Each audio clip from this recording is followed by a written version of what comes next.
Okay ना, अपना next topic देखो क्या है, कैपिटल गेन्स। ओके, ये चैप्टर टोटल 2 पार्ट में है। पहले मैं तुमको कैपिटल गेन्स का बेसिक्स बताऊंगा, basic conditions and basic computation. फिर सेक्शन वाइज पढ़ाई चालू होगी, सेक्शन 45 1 से 55 तक। तो पहले क्या पढ़ाऊं, बेसिक कंडीशंस एंड कंप्यूटेशन। तो सी इसके लिए मैंने फ्लो चार्ट बनाया है। इस फ्लो चार्ट में ना बेसिक्स खत्म, बेसिक्स बोलते हैं ना, बेसिक कैपिटल गेन का बेसिक्स खत्म हो जाएगा। तो टेल मी, ये फ्लो चार्ट का मतलब क्या है। सबसे पहले तो कैपिटल एसेट होना चाहिए, फिर उसको ट्रांसफर किया तो कैपिटल गेन्स का जन्म होता है। और कैपिटल गेन्स भी 2 तरह के जन्मते हैं, शॉर्ट टर्म और लॉन्ग टर्म। शॉर्ट टर्म हुआ तो उसका कंप्यूटेशन ऐसे होगा, लॉन्ग टर्म हुआ तो उसका कंप्यूटेशन ऐसे होगा। अरे मैं ऊपर ऊपर से बोल रहा हूँ खाली, मतलब फ्लो चार्ट क्या बता रहा है कि पहले तो कंडीशन बता रहे हैं। देखो कंडीशन और कंप्यूटेशन लिखा है ना। कंडीशन में क्या है, there must be capital asset plus there must be transfer, then capital gains will arise. अब उसमें शॉर्ट टर्म हुआ तो ऐसा फॉर्मेट, लॉन्ग टर्म हुआ तो ऐसा फॉर्मेट। फॉर्मेट मतलब कंप्यूटेशन वाला पार्ट आ गया। ओके, और इसको मैं ऐसे ही बोल सकता हूं, बच्चों को पहले ये पढ़ना है when to compute capital gain, how to compute capital gain. तो answer whenever these two conditions are satisfied, then how to compute, वो इधर पढ़ाने वाला हूं। ओके, तो टेल मी, सबसे पहले there must be a capital asset. Capital asset का मतलब क्या है, अरे बहुत इंपॉर्टेंट, कैपिटल एसेट ही नहीं तो कैपिटल गेन का जन्म ही नहीं हो सकता है। तो what is a capital asset, तो सी, जिस एसेट में कमाने का पावर होता है ना, कमाने का पावर, उसको बोलते हैं कैपिटल एसेट। और ऐसे तो हर एसेट में कमाने का पावर होता है, लेकिन घर में जो टीवी है, फ्रिज है, वॉशिंग मशीन है, सोफा है, ये सब मेरे एसेट्स है, लेकिन इनमें कमाने का पावर नहीं है। घर में एसी लगा हुआ है, घर में अच्छा टेलीविजन है, ये लोग क्या है, मेरी प्रॉपर्टीज है, लेकिन ये लोग थकेले लोग हैं। इन लोग मेरे को कुछ कमा के नहीं देते, सेटिस्फेक्शन देते, दे गिव मी यूटिलिटी, पर इनमें कमाने का पावर नहीं है और न इनको कमाने के इरादे से लिया है। तो ऐसी चीज कैपिटल एसेट नहीं होती है। अरे कैपिटल एसेट तो वो होता है जिसमें कमाने का पावर हो, जैसे शेयर्स। आज मैंने 1 लाख का टेलीविजन लिया, उसके सामने मैं 5,000 के शेयर्स ले लूँ ना, तो शेयर्स को कैपिटल एसेट बोलूंगा, भले 5,000 के, लेकिन उसमें कमाने का पोटेंशियल है। आज वही 5,000 के शेयर, उसकी वैल्यू 5 लाख हो सकती है। लेकिन घर में जो टीवी पड़ा है उसमें कोई कमाने का पावर नहीं होता है। तो सी, ये मेरा वर्जन है। कैपिटल एसेट मतलब ऐसा एसेट जिसमें कमाने का पावर होता है, पोटेंशियल टू अर्न। ये मेरा वर्जन था। एक्ट में तो इसका सेक्शन ही दिया 214, उसमें पता है कैसे डिफाइन किया है, मिसिस जीएस को छोड़ के सब कैपिटल एसेट है। अब मिसिस जीएस क्या है बताऊंगा, लेकिन इसको छोड़ दे बाकी पूरी दुनिया कैपिटल एसेट है। ये देखो लिख के रखा है इधर, मिसिस जीएस के क्या, वहां पे क्या लिखा है, कैपिटल एसेट है कि नहीं है, नहीं है, तो कैपिटल गेन्स भी अराइज नहीं होगा। बाकी सब कैपिटल एसेट है तो कैपिटल गेन्स आएगा। तो अभी मिसिस जीएस का फुल फॉर्म सुनो, M for movable personal assets. ये देखो, मूवेबल पर्सनल एसेट्स मतलब जो चीजें मूवेबल है और हमारी पर्सनल लाइफ में यूज होती है, वो कैपिटल एसेट नहीं है। वो तो मैंने बोल ही दिया था अभी, घर में टीवी है, फ्रिज है, वॉशिंग मशीन है, ये सब मूवेबल है और ये हमारी पर्सनल लाइफ में यूज हो रहा है, और ये लोग कैपिटल एसेट नहीं है। क्यों नहीं है, तो टीवी, फ्रिज, वॉशिंग मशीन में कमाने का पावर नहीं है। और कैपिटल एसेट मतलब कैपिटल एसेट जिसमें कमाने का पावर हो, तो ये लोग थकेले लोग हैं। एक्चुअली क्या है, इनमें ना तो कमाने का पावर है ना कमाने के मोटिव से लिया है। आज हम लोग टीवी खरीदते हैं, ये सोचते हैं चल टीवी में पैसा लगा देता हूँ, कमा लूंगा बाद में। तो टीवी लिया एंटरटेनमेंट के लिए। बट सी, मूवेबल क्यों लिखा है पता है एक्ट में, क्योंकि अपने पर्सनल लाइफ में जो इमूवेबल होता है ना, वो घर होता है। घर में कमाने का पावर है, मानो या ना मानो। घर हम लोग रहने के लिए तो लेते हैं, लेकिन मन में ये भी होता है कि मेरी प्रॉपर्टी बन गई, उसमें कमाने का पावर है। कल को घर हम बेचेंगे तो 1 करोड़ का घर शायद 5 करोड़ में भी बिक जाए। तो घर में कमाने का पोटेंशियल है, और जिसमें कमाने का पावर है वो कैपिटल एसेट है। तभी तो गवर्नमेंट ने स्मार्टली क्या बोला, मूवेबल होगा ना तो उसको बोलेंगे चल कमाने का पावर नहीं है। इमूवेबल हुआ तो बताओ मिसिस जीएस में आया कि अदर्स में, अदर्स। और वो तो बराबर है ना, क्यों, इमूवेबल तो अपना घर हो गया, इट हैज कमाने का पावर। एक और चीज, मूवेबल के साथ पर्सनल बोला है, मतलब मूवेबल पर्सनल हुआ तो मिसिस जीएस में, तो उसका उल्टा अगर मूवेबल बिजनेस हुआ तो यहां पर आ जाएगा। बेस्ट एग्जांपल ये एयर कंडीशन। एयर कंडीशन मैंने कोचिंग क्लास में लगाया तो क्या बोलेंगे, मूवेबल बिजनेस एसेट हो जाएगा वो। एसी क्लास में लगाया तो मूवेबल बिजनेस एसेट्स, तो वो इधर आ जाएगा ना। एंड बराबर है, क्लासरूम में पड़ा एसी वो मुझे कमाई दे रहा है, उसमें कमाने का पावर है। आज एसी है तो बच्चे क्लास अटेंड करने आते, कितने लोग एसी के लिए आते। ज्यादा हो गया, मजाक कर रहा हूं, लेकिन कहने का मतलब एसी में भी कमाने का पावर है कि नहीं। खाली मेरे बोलने से थोड़ी फीस आ रही है, मेरे बोलने के साथ बेचारा कैमरा हेल्प कर रहा है, मेरा प्रोजेक्टर हेल्प कर रहा है, मेरे को एसी भी हेल्प कर रहा है। तो ये लोग को मैं थकेले लोग बोलूंगा कि कमाने का पावर है? कमाने का पावर है ना। ठीक, कोई चीज को धंधे में लगाया ना, मतलब उसको ऐसे मत बोलो कि फालतू है, उसमें कमाने का पावर है। हाँ, यही एसी मेरे घर में मेरे बेडरूम में लगा है ना, तो क्या है, बेडरूम में ठंडी ठंडी हवा दे रहा है, सोने में काम आ रहा है, कमाने की पावर नहीं उसमें। अरे आई एम जस्टिफाइंग के लॉ ने ये दो शब्द क्यों लिए कि मूवेबल के बदले इमूवेबल, तो अपना घर हो गया, वो तो कमाने का पावर रखता है तो उसको साइड में रखा है। साइड में मतलब ये राइट साइड में, और पर्सनल चीज इधर है, बिजनेस की चीज इधर आ गई। इन शॉर्ट, इसका तुम लोग थोड़ा भी उल्टा किए ना, देन वो कैपिटल गेन में आएगा। तो कैपिटल गेन से मुक्त कब होगा? मूवेबल भी होना चाहिए, पर्सनल भी होना चाहिए तो। लेकिन से इसमें कुछ एक्सेप्शंस है। ये देखो, धरती में 3 ऐसी चीजें ना धरती पर जो मूवेबल है, पर्सनल है, फिर भी कैपिटल गेन आएगा। अभी थोड़ी देर से मैं क्या बोल रहा लगातार, अगर मूवेबल है पर्सनल है तो कैपिटल गेन नहीं आएगा, नहीं आएगा। जस्टिफिकेशन क्या दे रहा हूं, उनमें कमाने का पावर नहीं है, नहीं है, बराबर है। लेकिन देयर आर 3 एक्सेप्शंस। एक्सेप्शन मतलब ये लोग मूवेबल पर्सनल एसेट है फिर भी कैपिटल गेन आता है। तो सी क्या क्या है, ज्वेलरी, ज्वेलरी को एक्सेप्शन में क्यों रखा है? क्योंकि ज्वेलरी क्या है, गहने वगैरह के हम लोग पर्सनल लाइफ में पहनते हैं। अरे जैसे लेडीज लोग क्या है, नेकलेस पहनते, इयरिंग पहनते, वो सब पहनते हैं, वो पर्सनल लाइफ में पहनते हैं, शादी ब्याह में पहन के आते हैं। तो jewellery is personal and it is movable, but boss उसमें कमाने का पावर है। आज लोग सोना चांदी खरीदते हैं, क्या सोचते हैं, सजना सवरना तो हो जाएगा, प्लस एक हमारी इन्वेस्टमेंट बन जाएगी। गोल्ड सिल्वर वगैरह में कमाने का पावर होता है, तो बिकॉज उसमें कमाने का पावर है, इधर आ गया। तुमको समझा? ये जो मैंने पोटेंशियल टू अर्न, कमाने का पावर, ये मेरा वर्जन क्यों बताया था, तुमको हर चीज जस्टिफाई कर सको। बाकी एक्ट में कहीं पर भी नहीं लिखा है। एक्ट में तो डेफिनेशन ऐसे दे दिया है कि इसको छोड़ बाकी सब कैपिटल एसेट है। लेकिन लॉजिक समझने के लिए ना ये तरकीब ज्यादा काम आती है कि जिसमें कमाने का पावर है वो कैपिटल एसेट है।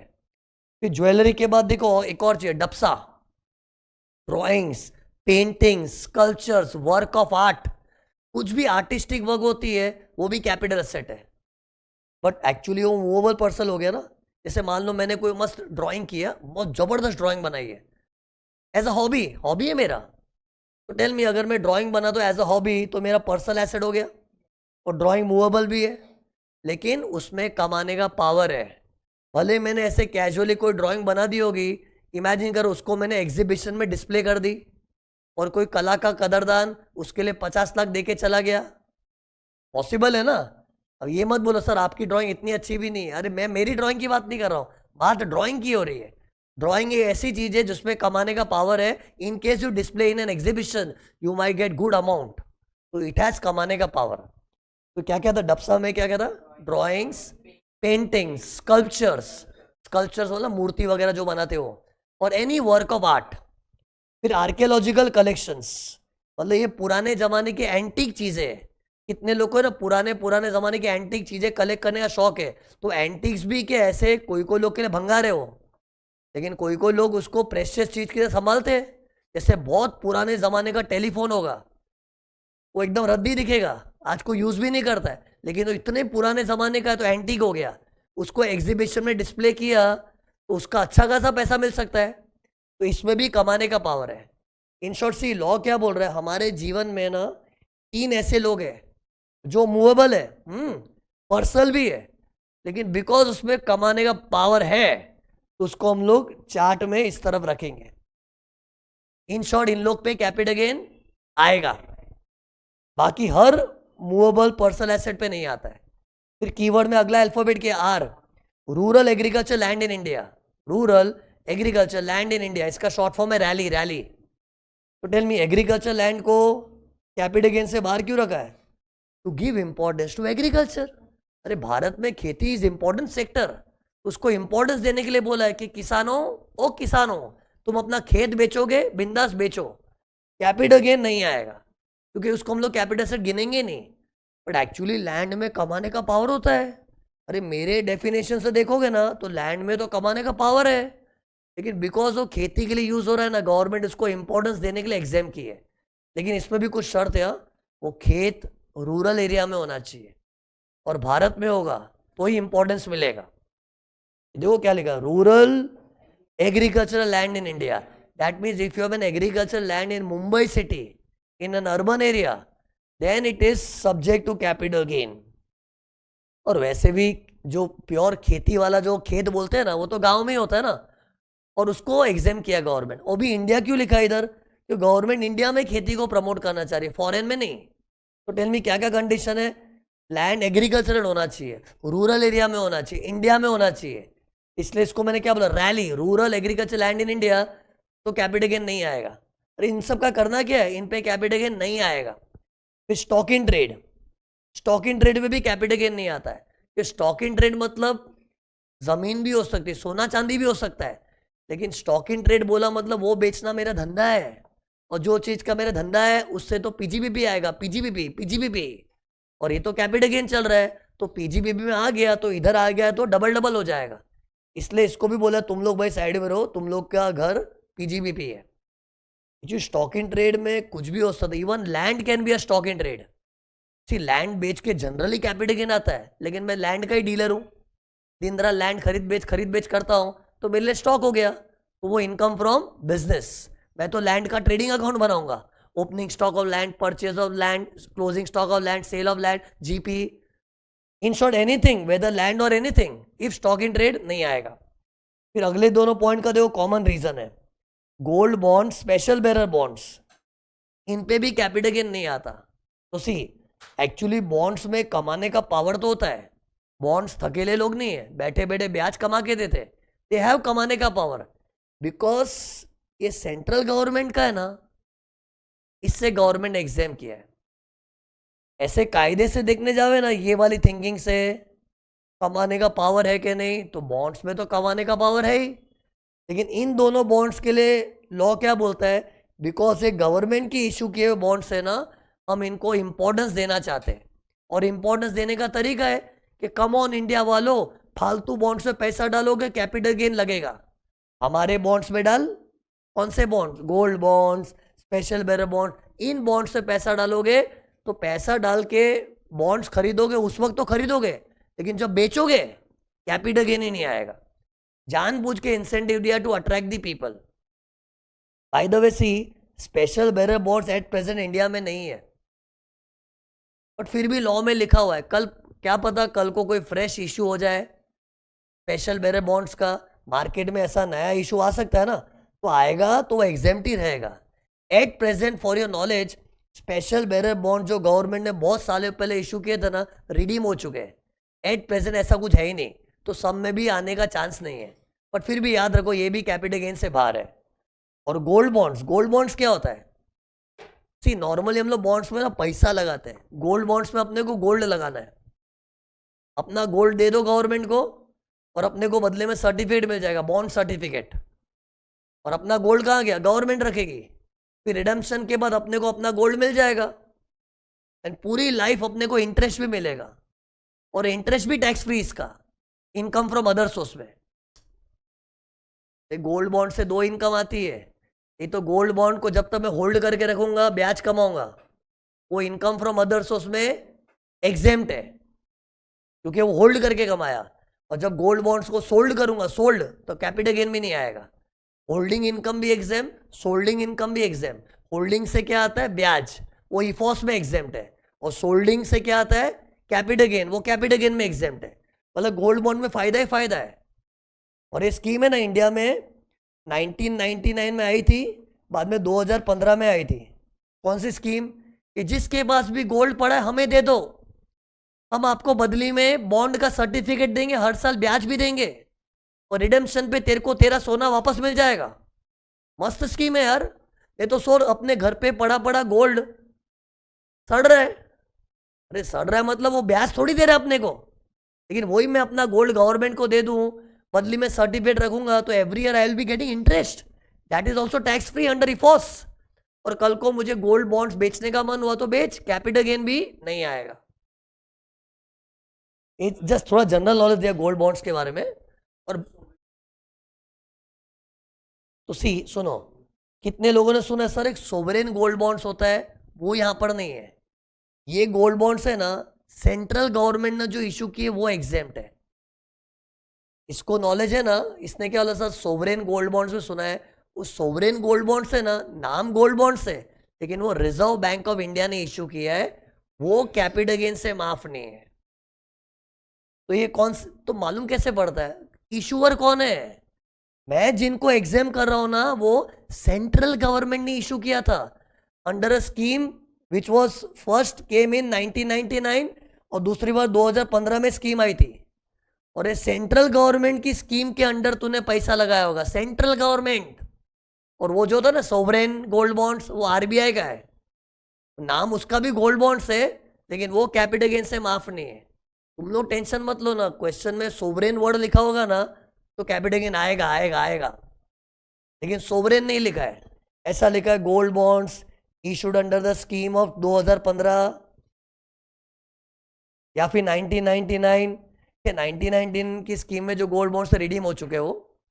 एट प्रेजेंट जो है ना मार्केट में 2015 वाले गोल्ड बॉन्ड्स है जो सेंट्रल गवर्नमेंट ने इशू किए थे, वो कैपिटल गेन से माफ है। इन शॉर्ट सोवरेन लिखा होगा तो क्या करेंगे, टैक्सेबल, वो कैपिटल गेन में आएगा। ओके सी, ये गोल्ड बॉन्ड्स के जो बाकी फीचर्स है ना, इन्वेस्टमेंट एजेंट्स को पूछो, मैं इधर टैक्स नहीं अभी नहीं, इसमें तो बहुत कुछ सीखने लायक है। इसमें रेट ऑफ इंटरेस्ट क्या होता है, कितना रिडेम्पशन का पीरियड होता है, वो तो उसका कोई लॉ, इनकम टैक्स थोड़ी बता दो उसके लिए कुछ यार। हाँ, टैक्स में अपने को जब गोल्ड बॉन्ड्स असली में इन्वेस्ट करना होगा ना, तो अपना इन्वेस्टमेंट का जो कंसल्टेंट है उसको पूछो कितने टाइम पैसा रोकने या कितना ब्याज मिलेगा, वो सब थोड़ी टैक्सेस में पढ़ना है। टैक्स वाले स्टूडेंट को क्या पढ़ना है कि गोल्ड बॉन्ड्स में पैसा लगाया ना, मजे है, जो पड़े पड़े ब्याज मिलेगा एग्जाम, और जब गोल्ड बॉन्ड को बेचेगा कैपिटल गेन भी नहीं आएगा। बट उसने बात छेड़ी तो ये भी याद रखना, सोवरेन गोल्ड बॉन्ड्स है तो कैपिटल गेन्स आएगा। जस्ट गोल्ड बॉन्ड्स लिखा है तो मिसेस जीएस के नाम पे एग्जाम्प्ट। तो मिसेस जीएस का फुल फॉर्म हो गया, फटाफट बोलो क्या, movable personal assets, rural agriculture land in India, stock in trade, gold bonds and special bearer bonds. इस पे कैपिटल गेन्स नहीं आएगा, बाकी सब पे आएगा। ये दो लिंक मत तोड़ना, मैंने क्या बोला, सबसे पहले कैपिटल एसेट होना चाहिए, यानी कि मिसेस जीएस को छोड़ के कुछ भी हो। फिर कैपिटल एसेट के पड़े पड़े गेन होता है कि बेचना पड़ता है, बेचना पड़ता है। मेरे पास तो करोड़ों की जायदाद है, गेन कब होगा, जब बेचूंगा तब ना। इससे दूसरी कंडीशन क्या है, बेच, बेच मतलब ट्रांसफर। और लॉ ने ऐसा भी नहीं बोला कि बेच, अगर ऐसा बोला तो बेचो बेचो, तो कैपिटल गेन्स खाली बेचने तक ही सीमित हो जाता, कैपिटल गेन्स खाली बेचने तक ही सीमित हो जाता। लेकिन पता है लॉ ने क्या देखा है कि बेचने के अलावा there are other transaction also which can create gains, और जहां गेन्स क्रिएट हो सकता है तो टैक्स तो चाहिए ना। इससे लॉ ने ये नहीं बोला कि बेचो, ट्रांसफर करो। बेचना मतलब sale, transfer is a broad term. तो इधर लॉ ने ना ब्रॉड टर्म का इस्तेमाल किया है, लॉ भी थोड़ा स्मार्ट है। अगर ऐसा बोला होता ना कि सेल होना चाहिए, तो सेल तो एक लिमिटेड चीज है ना, फिर कैपिटल गेन दुनिया में सेल पे ही आता। लेकिन तुम लोग को खुद थोड़े टाइम के बाद लगेगा कि सेल के अलावा there are other transaction also which can result in gain, तो वो क्यों टैक्स से बचे हुए रहे। इससे लॉ ने सेल वर्ड का इस्तेमाल ही नहीं किया है, ट्रांसफर। अब ट्रांसफर का मीनिंग क्या होता है, इसमें मैं पहले अपना वर्जन दूंगा फिर लॉ का वर्जन। कैपिटल एसेट में कैसे मैंने पहले अपना वर्जन बताया, कमाने का पावर होता है वो, फिर सेक्शन 214 बताया ना, वैसे ट्रांसफर में भी है ना, पहले मेरा वर्जन सुनो। ट्रांसफर वो होता है जिसमें अपनी चीज पराई हो जाए। जब अपनी चीज पराई हो गई मतलब change in ownership, that is the test of transfer. कभी भी कोर्ट में केस होता है ना, ये झगड़े पे ट्रांसफर है कि नहीं है कि नहीं, तो this is the test. Ownership change हुई, इट्स अ ट्रांसफर। कोर्ट में झगड़े क्यों होते हैं, झगड़े होते हैं कई बार इसी पे झगड़ा होता है, ट्रांसफर साबित हुआ तो कैपिटल गेन आएगा, और कोर्ट में मैं जीत गया, ये ट्रांसफर ही नहीं है तो कैपिटल गेन नहीं आएगा। और जब कोर्ट जब भी जजमेंट देती है ना, उन लोग के लिए यही टेस्ट काम आता है, कौन सा? चेंज इन ओनरशिप हुआ then it is a transfer. तो ये चेंज इन ओनरशिप वाला जो वर्जन है ना, ये मेरा वर्जन है जो कोर्ट्स लोग बोलते हैं अक्सर। एक्चुअली इसका डेफिनेशन देखो लॉ में ऐसा दिया है, एक चेंज इन ओनरशिप तो लिख दिया ना मैंने, एक्चुअली इसका एक्ट में सेक्शन है 247, उसमें इन लोग ने ना ट्रांसफर वर्ड को डिफाइन नहीं किया है, खाली ट्रांजेक्शन्स की लिस्ट दे दी और बोल दिया है कि ये सारे ट्रांजेक्शन हमारी नजरों में ट्रांसफर है, हमको इस पे कैपिटल गेन चाहिए। मतलब इन्होंने ट्रांसफर वर्ड का मतलब नहीं बताया।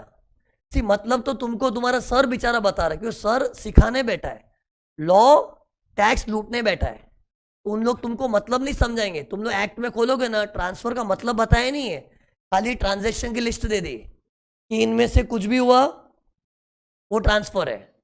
तो सी एस फॉर सेल, मतलब कभी भी सेल हुआ तो ट्रांसफर है। Exchange of a capital asset, barter system. R for relinquishment of a capital asset. E for extinguishment of rights in a capital asset. C1 compulsory acquisition of a capital asset by government. Another C conversion of capital asset into stock in trade. और ये सब के transaction की list है, इसके लिए law ने क्या बोला, ये सब हमारे लिए ट्रांसफर है, चुपचाप टैक्स भर देने का। मतलब तुम लोग ये इंप्रेशन मत रखो कि सेल में ही कैपिटल गेन आता है, there are other transaction also. ये चीज सेक्शन 247 में लिख के दी है। अब सुनो, अभी तो मैं क्या फुल फॉर्म तुमको फटफट बोल दिया ना। अब जनरल स्टूडेंट क्या एक्सपेक्ट करेगा कि सर अभी इन सब चीज़ों का मीनिंग बताएंगे? नहीं करूँगा मैं अभी इन सब का मीनिंग बताने जाऊँगा ना, बहुत बोरिंग वातावरण बन जाएगा। मेरा प्लान क्या सुन, मेरा प्लान सुन। जब मैं तुमको ये सेक्शन वाइज पढ़ाऊँगा ना, ये देखो सेक्शन वाइज, अभी तो मैं बेसिक्स करवा रहा हूँ ना, तब सेक्शन वाइज पढ़ाऊँगा ना, तब ये वाले जो ट्रांजैक्शन मैंने अभी कहे ना, ये कहीं ना कहीं कोई सेक्शन में भटकेंगे। उस वक्त पढ़ाऊंगा ना, ज्यादा मजा आएगा। अभी मैं तुमको इनका डिक्शनरी मीनिंग पढ़ा के क्या ही कर लूंगा, और अपने जब सेक्शन वाइज पढ़ेंगे तो अलॉन्ग विद दैट सम्स भी करेंगे, तो ज्यादा अच्छा खुलासा होगा। इसलिए फिलहाल मैं इन चीजों का एक्सप्लेनेशन नहीं दे रहा हूं, पूछ भी मत ये क्या है, वक्त आने पे समझा दूंगा। अभी खाली इतना समझ लो ना कि हाँ ठीक है, खाली सेल में ही कैपिटल गेन नहीं आता, थोड़े और भी ट्रांजैक्शन है जो सर हमको डिटेल में बाद में पढ़ाएंगे। एक और बोल तो दो खाली, sale, exchange, relinquishment, extinguishment, compulsory acquisition, conversion of capital asset into stock in trade. Detail explanation will come later. Okay, इस कीवर्ड को मैं कैसे प्रोनाउंस करता हूँ मैं, सरक तू। मैं क्यों सरकू, सरक तू, तू मतलब टू, मेरा बोलने का स्टाइल है, सरक तू, मैं क्यों सरकू, तू सरक, तू मतलब टू आ गया ना। तो सी इधर देखो, मैंने चार्ट को अपडेट किया है, तुम लोग को प्लस साइन दिखा कि नहीं? मतलब दोनों कंडीशन फुलफिल होना चाहिए, तब जन्म होगा कैपिटल गेन्स का। ओके, तो सी सरकना तो चाहिए, लेकिन सरकना कौन चाहिए, मिसिस जीएस नहीं, अदर लोग सरकने चाहिए। अगर मिसिस जीएस सरकी तो उसको सरकने से कुछ भी फर्क नहीं पड़ेगा, उसको तो बोलना चाहिए सरक तू, तेरे सरकने से कुछ नहीं होगा मिसिस जीएस, क्योंकि कैपिटल एसेट ही नहीं है। लेकिन मिसिस जीएस के अलावा दूसरी चीजें सरकी तो बोलना चाहिए तू सरका, अब कैपिटल गेन आया, सरक तू कैपिटल गेन्स। सरकने का मतलब कि एक्चुअली ट्रांसफर भी सरक जैसे सरक रहा है ना एसेट। ओके, अब कैपिटल गेन भी दो किस्म के होते हैं, short term and long term. उसी शॉर्ट टर्म लॉन्ग टर्म को गवर्नमेंट ने अभी काफी सिंप्लीफाई कर दिया है। पुराने जमाने में क्या होता था, 3 साल तक किसी को होल्ड करो तो शॉर्ट, 3 साल के बाद बेचोगे तो लॉन्ग, मतलब 3 years वॉज द क्राइटेरिया। अब इसको 2 years कर दिया है, मतलब कोई भी एसेट को 2 साल तक संभाल, फिर उसके बाद बेच, 2 साल के बाद तो लॉन्ग टर्म, और विद इन 2 years बेचा तो शॉर्ट टर्म। अब सुनो, थोड़ा मेरे को है ना लॉजिक बताना पड़ेगा, ये गवर्नमेंट ने शॉर्ट लॉन्ग दो चीज क्यों रखी है, क्योंकि मुझे आगे बड़ी बड़ी चीज कन्विंस करने में काम आएगा। अभी तुमको लगे चल सर ये सब मालूम है, छोड़ो ना यार, पर सी एक लॉजिक तो मुझे बताना पड़ेगा कि गवर्नमेंट ने ऐसे 2 दुकान क्यों खोली है, शॉर्ट टर्म की अलग दुकान, लॉन्ग टर्म की अलग क्यों खोली है में, क्योंकि सी गवर्नमेंट लॉन्ग टर्म्स को एंकरेज करना चाहती है, ये देखो लिखा है उन्होंने, लॉन्ग टर्म को एंकरेज करना है, शॉर्ट टर्म को डिस्करेज करना है। Government hates short term. क्यों ऐसी नफरत क्यों मालूम है तुमको? मैं बेस्ट एग्जांपल दे रहा हूं। अपना इंडिया का स्टॉक मार्केट देखा है? अपना स्टॉक मार्केट ऐसा वॉलेटाइल क्यों है? वॉलेटाइल मतलब ऊपर नीचे कुछ भी होता है, because of short term player. Stock market में कितने लोग क्या करते, शेयर्स खरीदते, फटफट बेच दिया, खरीदा बेच दिया। अरे 2 साल तो छोड़, गवर्नमेंट 2 साल एक्सपेक्ट करती है ना लॉन्ग टर्म में, एक एक दिन में बेच देते, 2 दिन में बेच देते। तो because of short term player अपने शेयर मार्केट की हालत तो तुमको दिख ही रही है, कभी अचानक से ऊपर जाता है, फिर अचानक से नीचे गिर जाता है। तो ये वॉलेटिलिटी क्यों है? Because of short term players. ये तो शेयर मार्केट है ना। सोचो अगर हर चीज में लोग शॉर्ट टर्म ही करे तो अपना इंडिया का इकोनॉमी भी वॉलेटाइल हो जाएगा, which is bad for the country. What is good for the country? Stable and up going economy होना चाहिए। सी अपना स्टॉक मार्केट भी स्टेबल और एकदम ऊपर ही ऊपर जाते रहेगा। कब पॉसिबल है? जब सब लॉन्ग टर्म इन्वेस्टर बनेंगे। तो मीन्स हर इन्वेस्टर अगर शेयर्स खरीदने के बाद लंबे समय तक होल्ड करेगा तो अपना स्टॉक मार्केट पता जबरदस्त हो जाएगा। कैसा हो जाएगा? स्टेबल भी रहेगा और rising upward and upward only always. Okay, but that is possible only through long term investors. लेकिन वो तो ड्रीम है, प्रैक्टिकली तो लोग करते नहीं। लोग पैसों के बुक्खड़ होते, आज शेयर्स खरीदा, भाव बढ़ गया, चल बेच के रोकड़ा कर दो। तो उस चक्कर में क्या है, अपना मार्केट वॉलेटाइल हो जाता है। और ये चीज को गवर्नमेंट रोकना चाहती है। रोकने के लिए शॉर्ट टर्म का दुकान ही अलग खोला है। इसके लिए सारे प्रोविजन डिस्करेजिंग होंगे। इसके साथ ऐसा सौतेला व्यवहार करेंगे ना कि लोग शॉर्ट टर्म से भागेंगे। अरे तभी तो 2 दुकान खोली है, नहीं तो गवर्नमेंट को क्या जरूरत थी? कैपिटल गेन एक ही रखते ना, शॉर्ट अलग रखा है, लॉन्ग अलग रखा है। क्योंकि गवर्नमेंट के माइंड में क्या है, शॉर्ट टर्म के लिए थोड़े गंदे प्रोविजन बनाओ, उसको डिस्करेज करो ताकि लोग शॉर्ट टर्म ना करे। करने वाला अभी भी करेगा, लेकिन हम तो ट्राई कर रहे हैं कि उसको डिस्करेज करना है। और लॉन्ग टर्म के लिए ऐसे प्यारे प्यारे प्रोविजन बनाओ कि लोग लॉन्ग टर्म से इतना प्यार करने लगे, और लोग लॉन्ग टर्म करेंगे तो अपना इंडियन इकोनॉमी भी स्टेबल हो जाएगा। But by the way short long decide कैसे होता है? 2 साल से ना। हाँ देखो, इधर भी गवर्नमेंट बोल रही है यार कोई भी एसेट खरीदा कम से कम 2 साल तो संभाल, 2 साल के बाद बेच। ठीक है, शेयर मार्केट में हम तुमसे ये नहीं एक्सपेक्ट कर सकते 2 साल संभालो, क्योंकि शेयर्स का तो रोज भाव दिखता है, शेयर्स का तो रोज भाव दिखता है। तो एक लालच आएगा ना बेचने का, तो शेयर जैसी चीज में 1 साल होल्ड कर। अरे इसका 1 साल क्यों रखा है? क्योंकि शेयर्स का क्या है, रोज स्टॉक मार्केट में भाव दिखते हैं ना, तो भाव देख के मन ललचाता है, यार आज बेच देता हूं। तो उसमें ज्यादा कंट्रोल नहीं होता है। इससे लॉ ने शेयर्स को बोला चल 1 ईयर तक भी होल्ड किया तो भी चलेगा, लेकिन 1 ईयर तो होल्ड कर। और बाकी चीजों में जैसे सोना चांदी जमीन के लिए तो लॉ ने क्या बोला है, कम से कम 2 साल होल्ड कर, बाद में बेच। ये देखो फाइनली शॉर्ट लॉन्ग का क्राइटेरिया ऐसा है। लुक, जो स्टॉक मार्केट वाली चीज है, स्टॉक मार्केट वाली जिसका हर दिन भाव दिखता है, और भाव दिखता है तो होता क्या उससे? लालच आता है ना यार। आज मेरा रोज का शेयर्स का प्राइस दिख रहा है तो देख के एक बार तो हमारे भाव बढ़ गया है, चल बेचता हूं। तो इधर मन ज्यादा ललचाता है। तो इधर रूल क्या है? 1 ईयर। और बाकी एसेट्स ऐसे ना, उसमें स्टॉक मार्केट जैसा कोई सिस्टम नहीं है कि रोज रोज भाव दिखे, रोज रोज लालच आए बेचने का। तो इधर गवर्नमेंट ने 2 साल का सिस्टम रखा है। और टेल मी, ऐसा कहाँ होता है कि चीजों के भाव रोज रोज दिखते हैं स्टॉक मार्केट में? लिस्टेड सिक्योरिटीज में। लिस्टेड सिक्योरिटीज में क्या क्या आ गया? Shares, debentures, bonds, everything which is listed in stock market. See listed होने से क्या होता है, उसका भाव दिख जाता है। आज कोई चीज लिस्टेड नहीं है ना, तो स्टॉक मार्केट में उसका ट्रेड ही नहीं होता, और ट्रेड नहीं होता तो प्राइसेस भी नहीं दिखते, और प्राइसेस नहीं दिखते तो बेचने का लालच भी नहीं आता। तो लिस्टेड में ही इंसान थोड़ा इम्पेशेंट हो जाता है, क्योंकि every day you see the price, you feel like selling. और सी इधर है ना, कितने लोग खाली शेयर्स ही सोचते हैं। सिक्योरिटीज में क्या क्या आ गया? Share, debenture, bonds, everything which is listed will be governed by 1 year. फिर units of UTI and equity oriented fund, unit trust of India and equity oriented fund. See UTI है ना, यूटीआई होता क्या में, वो म्यूचुअल फंड के pioneers है। आज ये जो म्यूचुअल फंड इतने देख रहे हो ना तुम लोग, ये म्यूचुअल फंड इन लोग ने जो चालू किया है, इसकी शुरुआत किसने की थी? भारत सरकार ने। By way of a company called unit trust of India. जो म्यूचुअल फंड लोग करते हैं ना, लोगों का पैसा लेके स्टॉक मार्केट में लगाना, ये सिस्टम चालू ही कौन किया था? यूटीआई ने। तो यूटीआई इज द पायोनियर।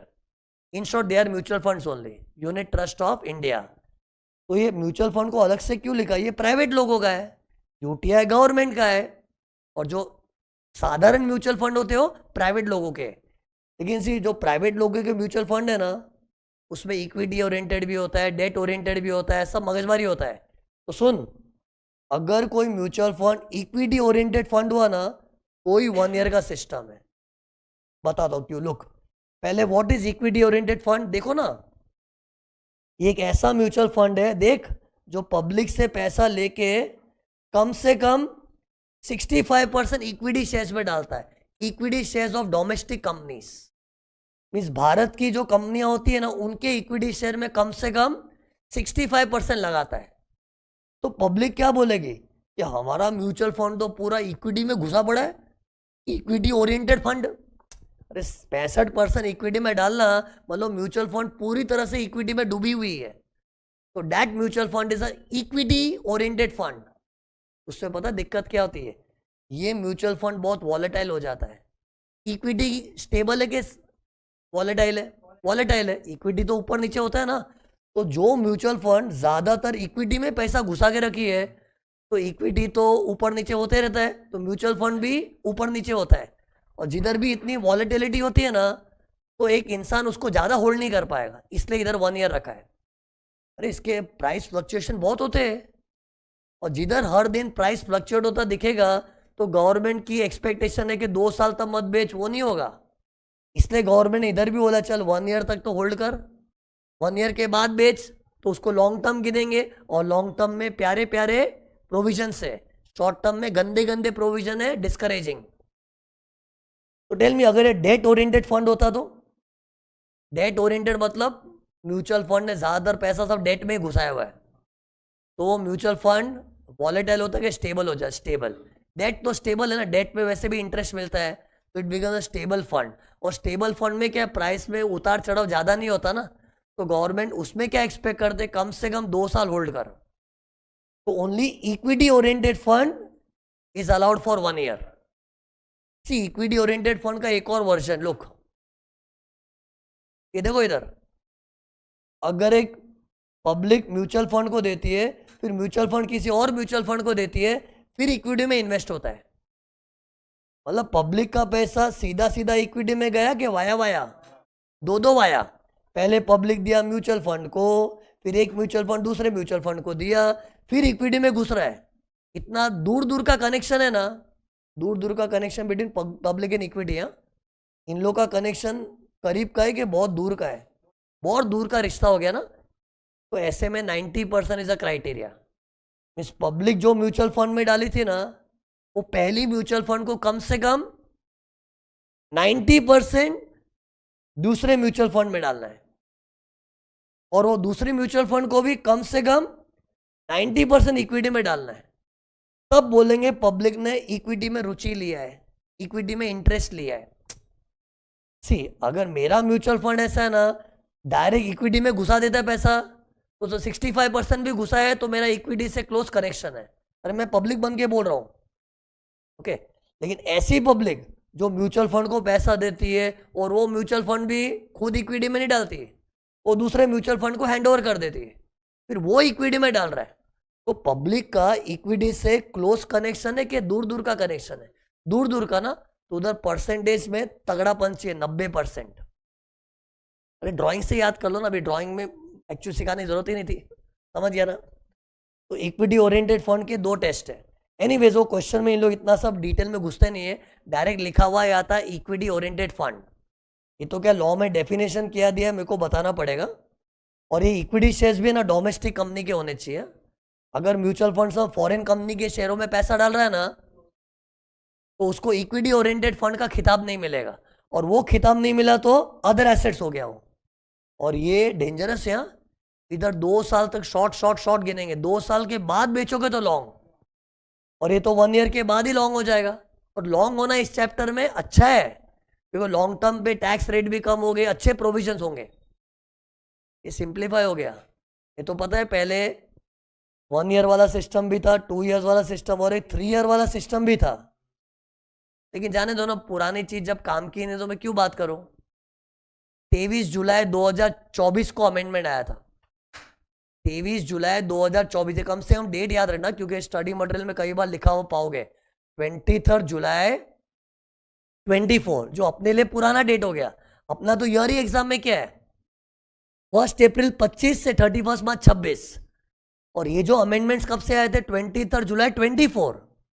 तो मेरा जो प्रीवियस बैच था ना, उन लोग के लिए बहुत मचमच था। लेकिन इस बैच में कैपिटल गेन स्मूथ हो गया है। सिंपल हिसाब है, इसका 1 ईयर और इसका 2 ईयर्स बस। अरे तो ये क्या पढ़ा दिया मैंने, लिंक मत तोड़ना। ये हो गया, ये हो गया, कैपिटल गेन से शॉर्ट टर्म क्या है, लॉन्ग टर्म क्या है वो भी बता दिया। शॉर्ट लॉन्ग का डेफिनेशन हो गया। अब शॉर्ट टर्म का कंप्यूटेशन कैसे होगा, तो देखो उसका फॉर्मेट क्या है।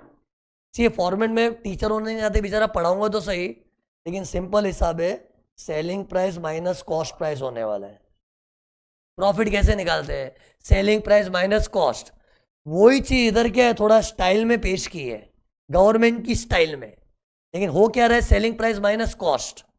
तो सबसे पहले क्या है, FVOC मतलब फुल वैल्यू ऑफ कंसिडरेशन। देख इसके मुंह से फेयर निकला ना। मेरे हर बैच में मैंने नोटिस किया है, कैपिटल गेन का जब लास्ट लेक्चर भी होता है ना, तभी भी मुंह से यही निकलता है, fair value of consideration, full value है। मैं एक्साइट क्यों हुआ, मुझे अचानक पुराने सब बैचेस रिकैप हो रहे माइंड में। बच्चों के मुंह से ना इसका फुल फॉर्म क्या निकलता है, फेयर वैल्यू। तो what is it, full value of consideration. तो टेल मी, पहले तो कंसिडरेशन का मतलब क्या है, समथिंग इन रिटर्न। तो कैपिटल गेन में क्या, एसेट का ट्रांसफर हो रहा है, एसेट जा रहा है, और एसेट जा रहा है तो बदले में कुछ आ रहा है। तो बदले में जो आ रहा है वही कंसिडरेशन है, मतलब सेलिंग प्राइस ही हो गया ना। आज अगर मैंने सोना चांदी बंगला बेचा तो बेचा, लेकिन बदले में क्या आया, सेलिंग प्राइस।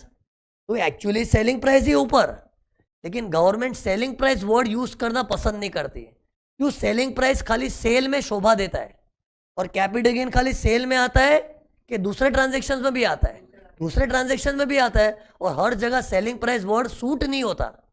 लेकिन कंसिडरेशन वर्ड हर जगह सूट होगा, क्योंकि ये सड़क में से जिस भी टाइप का ट्रांजेक्शन हो, हर ट्रांजेक्शन में ऐसे जा रहा है, और ऐसे जा रहा है तो बदले में कुछ आ रहा है, और बदले में जो आ रहा है उसको इंग्लिश से बोलते हैं कंसिडरेशन। तो इधर कंसिडरेशन लिखा करो, लेकिन बैक ऑफ द माइंड क्या होना चाहिए, जनरली सेल प्राइस ही होगा। क्योंकि हम लोग सड़क के नाम पे कितना भी टेक्निकल बात करें, प्रैक्टिकल लाइफ में ज्यादा कैपिटल गेन्स किस पे होता है, सेल्स में। तो सेल में तो सेलिंग प्राइस ही आएगा। एक सेकंड, इसका फुल फॉर्म बोलो क्या था, full value of consideration. Full क्यों लिखते हैं ना, ग्रॉस। फुल मतलब ग्रॉस। कई बार हम लोग को एसेट बेचते हैं तो दलाली ब्रोकरेज देनी पड़ती है ना, तो दलाली ब्रोकरेज को अलग से दिखाना इधर ट्रांसफर एक्सपेंस में। तो दैट मीन्स पहले अपने को ग्रॉस अमाउंट दिखाना है। तो मान लो मैंने एक फ्लैट बेचा था 1 करोड़ में, दलाल को उसमें से 5% देना पड़ा, लेकिन ओरिजिनल प्राइस तो 1 करोड़ है ना। तो पहले इधर ओरिजिनल प्राइस लिखो 1 करोड़, फिर दलाली 5% देनी पड़ी तो लेस कर दो as transfer expense, then you will show the net consideration. Basically government को फुल डिटेल वर्किंग चाहिए, पहले ग्रॉस सेल प्राइस, फिर दलाली वलाली काट के net sale price. But don't write sale price, right net consideration. एक से तुम लोग देख रहे हो, ये ना अभी तक हम लोग सेलिंग प्राइस के साथ ही खेल रहे हैं। पहले सेलिंग प्राइस को ग्रॉस किया, और ग्रॉस दिखाया, फिर दलाली ब्रोकरेज काट के नेट कर दिया, लेकिन अभी तक सेल प्राइस के साथ ही है। और जब तक सेल प्राइस की टक्कर कॉस्ट से नहीं होती तब तक प्रॉफिट का पता नहीं चलता है। इसलिए अभी कॉस्ट को दिखाने की बारी है। और पता है इस चैप्टर में कॉस्ट 2 टाइप के होते हैं, कौवा एंड कौवी। कौवा मतलब कॉस्ट ऑफ एक्विजिशन, कौवी मतलब कॉस्ट ऑफ इंप्रूवमेंट। ये शॉर्ट फॉर्म है मेरा, इधर लिखा हुआ दिख रहा है, कौवा एंड कौवे।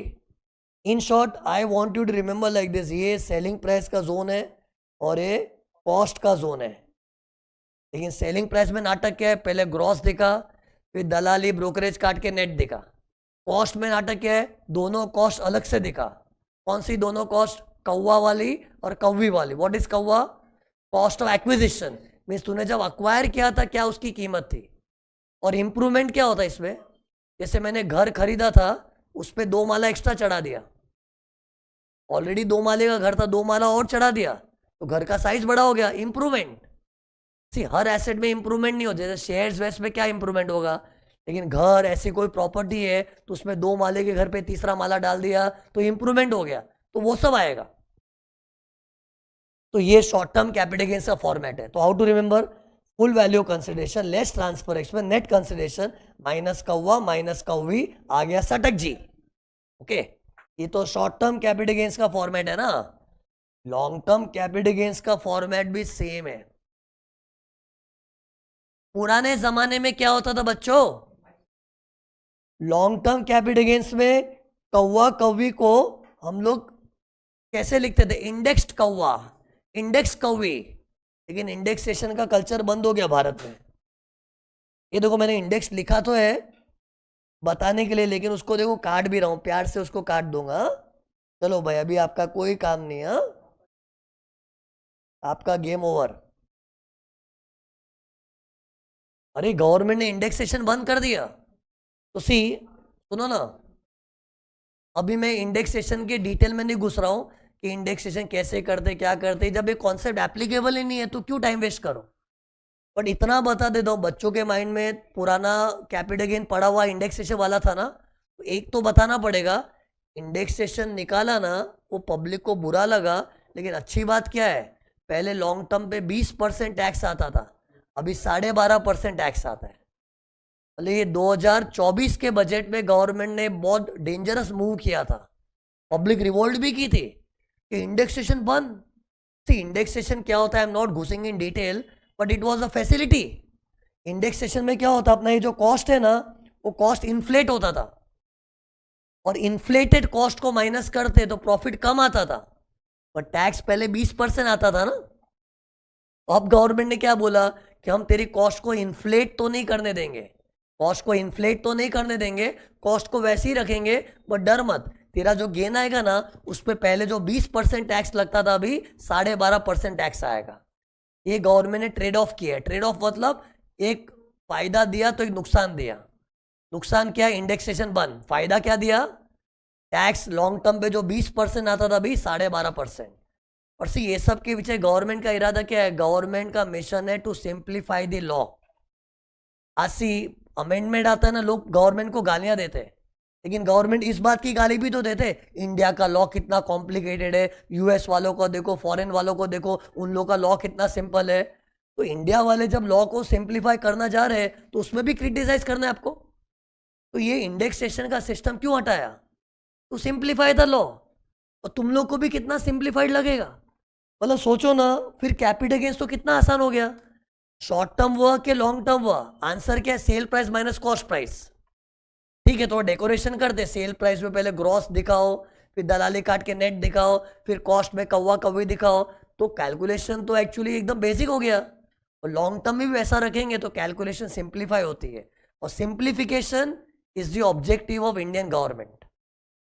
और ठीक है, वो सिंप्लीफिकेशन के चक्कर में पब्लिक को थोड़ा दुख हो रहा था कि इंडेक्सेशन क्यों बंद किया, तो उनको पैसिफाई करने के लिए टैक्स का रेट छोटा कर दिया 12.5%। अभी भी सी रोने वाले रोते हैं, सी इसका तो कोई इलाज नहीं। जब इतनी बड़ी जनता से डील करना होता है ना, there will be some people who will tell you good, there will be some people who will talk bad. जैसे मैं भी कितना भी दिल से अच्छा पढ़ा हूं ना कुछ ऐसा बच्चा होगा, सर खराब है, बेकार है, ऐसा पब्लिक होती है ऐसी। मैं जानता हूँ मैं अच्छी नीयत से पढ़ रहा हूँ, पूरा मेहनत कर रहा हूँ, ये कर रहा हूँ, लेकिन इतनी बड़ी ऑडियंस में कुछ ना कुछ नेगेटिव सोचने वाले होते हैं। बट गवर्नमेंट ने पॉजिटिव मूव किया है, वो एक अलग चीज है। वो उसके माइंड में एक डाउट ऐसा आ रहा है ना जिसकी मैं अलग से बात करूंगा। There is some special provision for immovable properties, लेकिन वक्त आने पे बताऊंगा। कोई चीज को रॉन्ग टाइम पे छेड़ दिया ना गड़बड़ हो जाएगी। तो सी कोई केसेस में गवर्नमेंट ने इंडेक्सेशन अलाउ किया है, लेकिन वो एक्सेप्शनल चीज की एंड में बात करूंगा तो ही अच्छा है, शुरुआत में ही खोल दिया कंफ्यूजन हो जाता है। सी टीचिंग के time sequence is very important. ये देखो इधर नीचे लिखा भी, पढ़ो, no indexation if transfer is on और आफ्टर 23 जुलाई 24। और अपनी एग्जाम्पल में अपनी एग्जाम में तो ट्रांसफर कब होगा, 25-26 में। और ये तो इंडेक्सेशन कब से बंद हो गया है, 23 जुलाई 24। तो अपने लिए तो पुराना डेट हो गया। और एग्जाम में इन लोग कोई पुराने साल का कैलकुलेशन नहीं पूछते। हाँ, जो सम आएगा 25 26 को पर्टेन होगा, which is a date after 23 July 24। तो अपने को इंडेक्स का मच नहीं करना है। तो ये शॉर्ट टर्म और लॉन्ग टर्म दोनों का फॉर्मेट भी हो गया। ओके, तो सी एक्चुअली सुनो, ये जो मैं कैसे आ रहा हूँ मालूम है, मैंने पहले बेसिक्स पढ़ा रहा हूँ ना, ये बेसिक्स के अंदर है ना, मुझे टोटल क्या पढ़ाना है सुनना जल्दी, अच्छी चीज बता रहा हूँ। बेसिक्स के अंदर पहले तो ये फ्लो चार्ट बताना है, और इसके साथ है ना 5 नोट है। कितनी? 5 नोट्स गिनाऊं, और वो 5 नोट खत्म होने के बाद ही खत्म होगा अपना। तो सी ये फ्लो चार्ट है, उसके बाद 5 नोट देखने। नोट 1 हो चुकी है, गिन हो चुकी है। नोट 2 हो चुकी है। नोट नंबर 3 भी हो चुकी है, और 2 नोट बाकी है, नोट 4 नोट 5। फिर मेरा बेसिक समाप्त। फिर हम लोग सेक्शन वाइज चालू करेंगे। तो सी अगली नोट क्या है मालूम है? Purchase before 1/4/2001। अगर कोई एसेट 1 अप्रैल 2001 के पहले परचेज किया था, उसके लिए कुछ स्पेशल प्रोविजंस है। ये नोट नंबर 4 का टाइटल है। ओके, तो सी मैं डायरेक्ट एग्जाम्पल से सिखाता हूं। मान लो मेरे पास एक प्रॉपर्टी है जो मैंने 94-95 में खरीदी थी, which is the date before. See 1 April 2001 जो बोल रहा हूं ना, ये डेट रट लेना। मेरी थियरी का नाम ही क्या है बताओ? नाम ही क्या है? If purchases are done before 1/4/2001 there is a special provision. See special provision क्या है? पहले मेरे एग्जांपल में ऐसा लग रहा है कि यार मैंने प्रॉपर्टी परचेज तो 1/4/2001 के पहले ही की है। कब की थी? 94-95। हाँ, बेच अभी रहा हूं। अपना ईयर कौन सा? 25-26, तभी तो कैपिटल गेन्स आ रहा है ना। तो टेल मी, जनरली अपन क्या करते हैं? शॉर्ट टर्म लॉन्ग टर्म पहले चेक करते हैं। तो शॉर्ट है कि लॉन्ग है? Very long, super long. 94-95 का खरीदा हुआ 25-26 से बेचा है, तो लॉन्ग तो है ही। इसका कैपिटल गेन्स कैसे निकालेंगे बताओ? यार मेरी मदद कर। पहले हम लोग क्या करेंगे? Full value of consideration, bracket में सेल प्राइस आएगा। कितना था सेल प्राइस? 45 lakhs। इसके बाद क्या दिखाते हैं? Transfer expense. ट्रांसफर एक्सपेंस में फिक्स्ड चीजें आती है, दलाली, कमीशन, ब्रोकरेज। एक्चुअली एसेट बिकवाने से संबंधित कोई भी खर्चा हो, ट्रांसफर रिलेटेड एक्सपेंस, वो मेरे एग्जांपल में अज्यूम करो नहीं है तो नील। तो what is my net consideration? 45 lakhs। Okay, फिर इसके बाद हम लोग लिखेंगे कौवा, कौवी, है ना। वो जमाना गया कि हम लोग पहले इंडेक्स विंडेक्स भी सोचते थे। ये तो देखो भारी तरीके से लॉन्ग टर्म है, फिर भी नो इंडेक्स, सिंपल कॉस्ट। तो what is my simple plain cost? 2 lakhs। तो इधर 2 lakhs माइनस करना चाहिए, लेकिन नहीं। सी लॉ क्या बोलता है? कभी भी तुम्हारा प्रॉपर्टी 1 अप्रैल 2001 से भी पुराना है, तो बहुत ही ज्यादा पुराना है, और इतना ज्यादा पुराना है कि उन दिनों में चीजें बहुत सस्ती मिलती थी, और इतनी सस्ती चीज को आज के सेल प्राइस से कंपेयर करोगे, आज के सेल प्राइस से, प्रॉफिट बहुत ज्यादा बड़ा दिखेगा। और इतना बड़ा प्रॉफिट दिखेगा तो पब्लिक को टैक्स ज्यादा आएगा। वो हम टॉर्चर नहीं करना चाहते। मेरा सेंटेंस बहुत कीमती था, वापस बोल रहा हूं। सी 2001 के पहले परचेज होना मतलब बहुत ही जूना प्रॉपर्टी है, और जितनी जूनी पुरानी प्रॉपर्टी होती है उसकी कॉस्ट एकदम सस्ती होती है। क्यों? अरे पुराने जमाने में चीजें सस्ती होती है। जैसे मैं अपना लाइव एग्जांपल बताता हूँ। मेरा एक फ्लैट है, हम लोग ने ना 35,000 में खरीदा था। कितने में? 35,000। बिलीव भी होता है, लेकिन 1975 की बात है। 1975 में एक फ्लैट है हमारा, कितने में खरीदा था? 35,000 में। आज उसको बेचो ना 4 करोड़ मिलेगा, 4 करोड़ कम से कम मिलेगा। तो सोच, अगर मैं 35,000 की प्रॉपर्टी, कैलकुलेट करना जरा, 4 करोड़ में बेच पाऊंगा? बेचा नहीं, मेरे पास है अभी भी घर है, वो मलाड में ही घर। तो 4 करोड़ में बेच सकता हूं। तो सोच मैं बेचूंगा 4 करोड़ में अगर, और उसकी कॉस्टिंग क्या थी? 35,000। तो प्रॉफिट क्या दिखेगा? 4 करोड़ माइनस 35। तो 35 तो चिंदी लगता है आज, बोले ये तो पूरा सेलिंग प्राइस ही प्रॉफिट दिख रहा है। इससे पता है लॉ ने क्या बोला? हाँ 35,000 क्यों है बता? क्योंकि बहुत ही पुरानी परचेज है। तो ऐसी चीज को माइंड में रखते हुए एक डेट का सिस्टम बनाया कि चलो एक डेट बना देते, और उसके पहले का कुछ भी हुआ ना तो मतलब कुछ ज्यादा ही पुराना है। और जितनी ज्यादा पुरानी चीज होती है ना, तो उसका कॉस्ट तो कचरे जैसा होता है। जैसे मैंने अपनी प्रॉपर्टी का लाइव एग्जांपल बताया, 35,000 की प्रॉपर्टी थी। अब सोचो तुम प्रॉफिट निकालोगे तो सेलिंग प्राइस तो 4 करोड़, कॉस्ट 35 ही, तो गेन तो भारी दिखेगा ना। और इतने भारी गेन पे मुझे टैक्स आएगा, I will also feel unfair ना। इससे गवर्नमेंट ने बोला ठीक है, इतनी पुरानी प्रॉपर्टी, सुनो, इतनी पुरानी प्रॉपर्टी का कॉस्ट को हम लोग देखेंगे नहीं, you can replace with the fair market value. Means you can replace your पुराने जमाने का सस्ता cost with the fair market value of 1 April 2001। 1 April 2001 इतना कोई पुराना जमाना नहीं है, वो 2000 वाला सेंचुरी चल रहा है। और हम लोग 2000 की सेंचुरी में ना, 2025 मतलब 2000 वाली सेंचुरी है। तो ये 2001 इज नॉट दैट पुराना। तो इसलिए गवर्नमेंट ने क्या बोला, तेरी तो कॉस्ट बहुत ही पुरानी है, उसको छोड़, उसको रिप्लेस कर दे इससे। तो it is a bad thing कि गुड थिंग? Good thing. मतलब गवर्नमेंट क्या बोल रही है, 2 लाख को तू 18 लाख से रिप्लेस कर, मतलब मेरे को कॉस्ट 18 लाख दिखाने मिलेगी। ये देख मेरे कैपिटल गेन्स के हालात कैसे हो जाएंगे। मतलब 45 लैक्स में से 18 लाख माइनस करो, मतलब मेरा गेन थोड़ा कम आएगा। It is a good rule for the public. Okay, तो टेल मी फिर इसको क्या करना है? इसको गोली मार। किसको? को गोली मारो। इन शॉर्ट ये रूल का लॉजिक समझाना क्या है कि एकदम ज्यादा पुरानी परचेस का कॉस्ट तो एकदम क्या, एकदम नेग्लिजिबल होगा।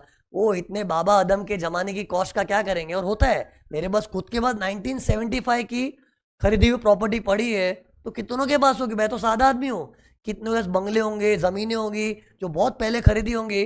तो वो कॉस्ट को गवर्नमेंट बोलती है उसको हम लोग रिप्लेस कर देंगे एफएमवी से, ताकि एकदम आउटडेटेड कॉस्ट ना लगे। और एफएमवी भी किस दिन की? 1 अप्रैल 2001, वो फिक्स्ड रूल है। अब सुनो, एक कहानी में ट्विस्ट आ रहा है। जैसे मान लो ये मेरी कॉस्ट है ना, जो 2 लाख थी, एक समय इसको हटा दो एक बार। ये 2 लाख की जगह अगर मेरा कॉस्ट 20 लाख होता, अरे मेरी ओरिजिनल कॉस्ट 20 लाख थी सन 1994-95 में, लेकिन बाद में 2001 में उसका मार्केट में 18 लाख, तो मार्केट में वैल्यू गिर गया। पहले तो ऐसे होने के चांसेस कम है कि समय जैसे जैसे आगे बढ़ता है चीज़ें महंगी होती है, लेकिन मेरा तो उल्टा हो गया। मैंने जब खरीदा था 1994-95 में, तब 20 लाख का था, अब 2001 में 18 लाख का हो गया। चांसेस बहुत रेयर है, बट हो सकता है। स्टॉक मार्केट, शेयर्स का क्या भरोसा? क्या भरोसा मतलब क्या हो सकता है ना कि मैंने जब खरीदा था किसी कंपनी का शेयर, 20 लाख मेरी कॉस्टिंग थी, और उसकी मार्केट वैल्यू फटक से उतर गई, 2001 में 18 लाख हो गई। अब अगर गवर्नमेंट बोलेगी छोड़ना इसको यार, छोड़ना यार, इतना लेना ये, तो ये चलेगा? अपने को नहीं चलेगा। क्योंकि सी, अभी 18 लाख अपने को अच्छा नहीं पसंद आ रहा है, क्योंकि इसके सामने मैंने 20 लाख की कॉस्ट इंकर की है। तो लॉ ने क्या बोला है, सी अगर तेरा ओरिजिनल कॉस्ट ही बड़ा है ना, और तुझे लगता है मैंने इतनी बड़ी कॉस्ट इंकर की है, तो उतना तो मुझे माइनस करने को चाहिए, तो ले ले। हम तो देखो ऑप्शन दे रहे, तू चाहे तो मार्केट वैल्यू भी ले सकता है, लेकिन तुझे वो पसंद नहीं आ रहा तो मत ले। Tell me, market value cost में लेना पसंद कब आएगा? जब वो बड़ा होगा। लेकिन मेरे सेकेंड एग्जाम्पल में क्या है, मेरी ओरिजिनल कॉस्ट बड़ी थी और मार्केट वैल्यू छोटी है, तो छोड़ दो ना। तो सुनो, इधर एक फॉर्मूला ही बना दो, विच एवर इज हाई। ये देख मैंने फॉर्मूला लिखा है इधर, एक्चुअल कॉस्ट और एफएमवी एज ऑन 1/4/2001, दोनों में से जो हायर है वही लेना है। तो टेल मी, इन दोनों में से मेरे एग्जाम्पल में हायर कौन है? एफएमवी। और पता है 99% केस में क्या है, एफएमवी ही हायर होगी। वो तो क्या, शेयर मार्केट का भरोसा नहीं है कि हमने 20 लाख में कॉस्टिंग था उसका, उसका मार्केट में भाव गिर गया, तो ठीक है, तो 20 लाख ले लो। इधर देखो मैंने फॉर्मूला डिस्प्ले किया, लुक हियर। एग्जाम में ऐसा प्रेजेंटेशन करना पड़ेगा, actual cost, FMV, whichever is high. Tell me, ये कब करना है? जब कभी भी परचेज बिफोर 1/4/2001 हो। ओके, तो इसका फॉर्मूला लिखा है मैंने, पढ़ो। Actual cost and FMV as on 1/4/2001 दोनों में से जो हायर है वो लेना है। ओके, अब सुनो एक और पॉइंट है। एफएमवी क्या पे तारा दिख रहा है, वो तारा जमीन पे दिखेगा अभी नीचे। सी, एक रूल है, अगर ये कोई इमूवेबल प्रॉपर्टी होती है ना, इमूवेबल प्रॉपर्टी, जैसे मैंने एग्जांपल इमूवेबल प्रॉपर्टी का लिया था, देखो घर बेचा है मैंने, तो इमूवेबल प्रॉपर्टी में ना एचडीवी भी देखेंगे। What is HDV? Stamp duty value. See, stamp duty value ना एक अलग स्पेलिंग है, एक अलग वर्ड है, लेकिन एक्चुअली मार्केट वैल्यू जैसा ही होता है। Stamp duty value is as good as market value, but फर्क क्या मालूम है? स्टेट गवर्नमेंट का जो स्टैम्प वैल्यूएशन डिपार्टमेंट है ना, उनके अनुसार मार्केट वैल्यू होती है तो स्टैम्प ड्यूटी वैल्यू बोलते हैं। ये खाली किसके अनुसार है वो इंपॉर्टेंट है। तो अगर मार्केट वैल्यू डिटरमाइन करने वाला स्टेट गवर्नमेंट का स्टैम्प वैल्यूएशन डिपार्टमेंट है, पता है इमूवेबल प्रॉपर्टी में स्टैम्प ड्यूटी वगैरह देनी पड़ती है, उसका डिपार्टमेंट स्टेट गवर्नमेंट चलाती है, और उनके अनुसार जब मार्केट वैल्यू होती है ना, तो वो है मार्केट वैल्यू, बट उसको कहते हैं स्टैम्प ड्यूटी वैल्यू। और ये फेयर मार्केट वैल्यू है ना, ये भी मार्केट वैल्यू है, लेकिन इनकम टैक्स वालों के ओपिनियन से। तो सी, स्टेट गवर्नमेंट का ओपिनियन और इनकम टैक्स वालों का ओपिनियन कैन बी डिफरेंट। इससे कभी कभी एफएमवी और एचडीवी में डिफरेंस आ सकता है। तो मान लो अगर इस प्रॉपर्टी का एचडीवी 16 लाख है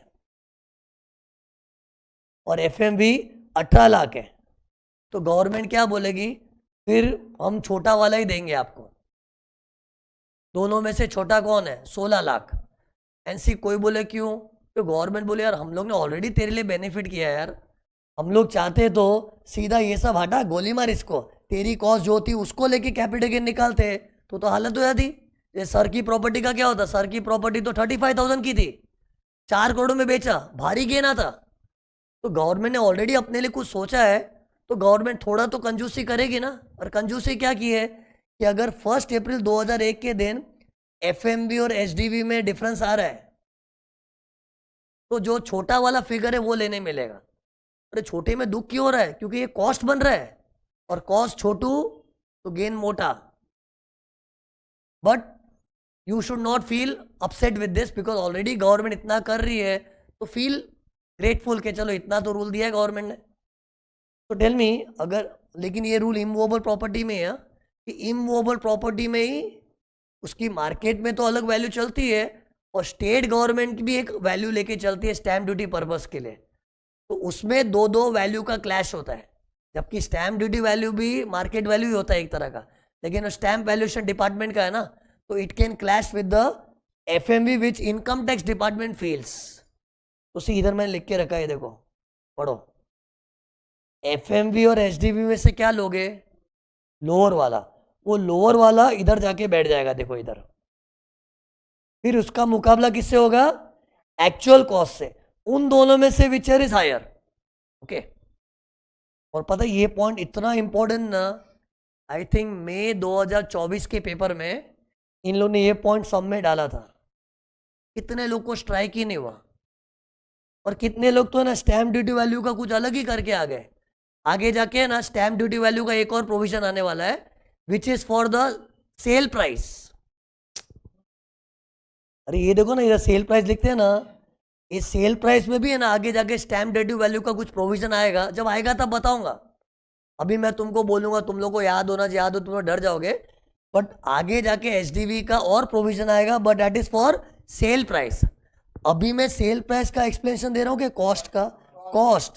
कॉस्ट लेते वक्त जब विच एवर इज हाई करते, तो उसमें एक्चुअल तो जो एक्चुअल है वही रहेगा, दूसरा या एफएमवी या स्टैम्प ड्यूटी वैल्यू, दोनों में से लोअर वाला लेना है, वो भी इमूवेबल प्रॉपर्टी हुई तो, वरना तो straight FMV and actual cost विचर इज हाई। कहना ये चाह रहा था, ये पॉइंट अभी लगता है हल्के में लेते, एग्जाम में इधर मिस्टेक हो गया तो मार्क्स तो गए ना अपने। सी, ये ना परचेज बिफोर 1/4/2001 था ना, ये नोट 4 था। अभी लास्ट नोट देखो क्या है। अगर इंप्रूवमेंट बिफोर 1/4/2001 हुआ ना, तो उसको तो गवर्नमेंट बोलता है इग्नोर ही कर दो। उनके बुरा लग रहा है, क्योंकि सी इंप्रूवमेंट मतलब सोच, मैंने दे देख 2 माले का घर है, उस पर तीसरा माला बना है, ये पूरा फ्लोर ऐड किया है, भारी खर्चा लगा होगा, तो इंप्रूवमेंट की कॉस्ट तो भरपूर हुई है। तो हर इंसान चाहता है ना कि डिडक्ट हो गए ताकि गेन कम आवे, लेकिन वो गवर्नमेंट मना कर रही है, उसका लॉजिक भी है बराबर। तो सी इसको इग्नोर करना क्यों है, उसका लॉजिक बताना पड़ेगा कि मुझे हर चीज़ बतानी पड़ेगी, हाँ ये समझ गया, ऐसा भगा नहीं सकता मैं। तो सी इसको इग्नोर करना है, क्यों? Let us talk with example. मैंने सेम एग्जाम्पल वापस दोहराया है। अरे अभी जो एग्जाम्पल था ना यार, सेम ही है। ये देखो 1 अप्रैल 2001 के पहले का परचेज है ना, कितने में खरीदा था? 2 लाख। बट ये क्या बाबा आदम के ज़माने का है, ये कॉस्ट को हम लोग आउटडेटेड बोलते हैं और इसको हम लोग एफएमवी से रिप्लेस करते हैं। एक्चुअली तो रिप्लेस नहीं करते, लॉ ने अपने को चॉइस दिया है, तेरा एक्चुअल कॉस्ट ले ले या एफएमवी विच इज हायर। फिर ये तो अपनी सेलिंग प्राइस, ओके। तो टेल मी इसका कैपिटल गेन्स कैसे आएगा? एफईओसी में सेल प्राइस आ गया और कॉस्ट कितना आएगा बताओ, चेक करो ना बराबर है कि नहीं, 18 lakhs। अब है ना इंप्रूवमेंट कुछ हुआ था, देखो ये तो कॉस्ट है ना, अब इंप्रूवमेंट, ये तो इंप्रूवमेंट दिखा रहा हूं, लुक हियर। ये ड्राइंग में देख के बताओ क्या हो रहा है। 94 95 में मेरा घर चौटा था, चौटा घर था, उस पर एक माला बनाया तो घर बाड़ा हो गया। कैन यू सी, नया माला रेड कलर का है, मेरा जूना घर तो ब्लू कलर का था, लेकिन ऊपर एक्स्ट्रा नया फ्लोर है तो उसका रेड कलर दिखा है। और वो जो रेड कलर की तरफ देखो एरो बना के क्या लिखा है मैंने, वो मेरी इंप्रूवमेंट है, सन 1998-99 में हुई थी, at a cost of 1 lakh. और ये गवर्नमेंट बोलती है इग्नोर करो, ये देखो इग्नोर का साइन कर दो, इग्नोर करो। तो सुन के तो खराब लग रहा है यार, क्यों इग्नोर करना है? बराबर, सी इसको इग्नोर इसलिए करना है क्योंकि हमने अभी कॉस्ट ऑफ एक्विजिशन में क्या लिया था, फेयर मार्केट वैल्यू। दिखा देता हूं, ये देखो लुक हियर, ये एफएमवी को हमने कॉस्ट में डाला ना, और एफएमवी किस दिन की बता, किस दिन की है? 1 अप्रैल 2001, मतलब इंप्रूवमेंट के बाद वाली है। अरे अपना इंप्रूवमेंट तो पहले हुआ था, अरे थियरी का नाम ही क्या, इंप्रूवमेंट बिफोर। बिफोर तो इंप्रूवमेंट जब 1 अप्रैल 2001 के पहले का हुआ था, तो डेट मीन्स हमने जो एफएमवी पकड़ी है वो तो इंप्रूवमेंट के बाद की है। और ये देख, ऐसे घर की एफएमवी है, क्योंकि सी मार्केट में जो भाव भी निकाला होगा तो छोटे घर का निकाला होगा कि बड़े घर का? बड़े घर का, क्योंकि 1 अप्रैल 2001 को घर का पोजीशन थोड़ा बड़ा हो गया था। तो since FMV is of full fledge house, जो हम ऑलरेडी माइनस कर चुके, तो तेरे को दोबारा माइनस करने को चाहिए, तो ये तेरा लोभ है, ये तेरा ग्रीड है, तेरा लालच है, बुखड़ लालची मत बन। तेरे को ऑलरेडी हमने एफएमवी दिया है जिसमें इंप्रूवमेंट ऑलरेडी शामिल है, इसलिए लॉ ने बोला इग्नोर करो, okay. Because see once you take FMV as on 1/4/2001, it's an updated figure which automatically includes जूने पुराने improvements। इधर कोई लोग का डाउट आता है कि सर हमने ये समझ लिया कि चलो 18 लाख का जो एफएमवी है उसमें इंप्रूवमेंट भी शामिल है, लेकिन जरूरी थोड़ी हम लोग 18 लाख को चूज करेंगे, अपना रूल तो विचर इज हायर का है ना। सोच, अभी एक डाउट आएगा, अरे जैसे मान लो मेरी ओरिजिनल कॉस्ट ही 20 लाख होती, तो मैं बताओ इधर विचर इज हाई जब करता, अरे विचर इज हाई करते ना, अगर ये 20 लाख होता तो एक्चुअल कॉस्ट 20 और एफएमवी 18, तो मैं किसको चूज करता? 20 को। अब बताओ ये 20 अगर होता तो इसमें तो घर कैसा है, विद इंप्रूवमेंट की विदाउट इंप्रूवमेंट? ये तो विदाउट इंप्रूवमेंट वाला है, तो क्या करेंगे? फिर भी इंप्रूवमेंट का डिडक्शन नहीं मिलेगा। ये थोड़ा हजम नहीं हो रहा है ना? अरे मतलब ये तुम लोग समझे मेरा चेंज क्या है, कि मेरा ओरिजिनल कॉस्ट ही 20 लाख होता तो वो तो ओरिजिनल घर है विच वॉज विदाउट एक्स्ट्रा माला, तो उसमें तो इंप्रूवमेंट नहीं है, फिर भी गवर्नमेंट मना कर रही है। तो सुनो, ऐसा प्रैक्टिकल लाइफ में हो ही नहीं सकता है।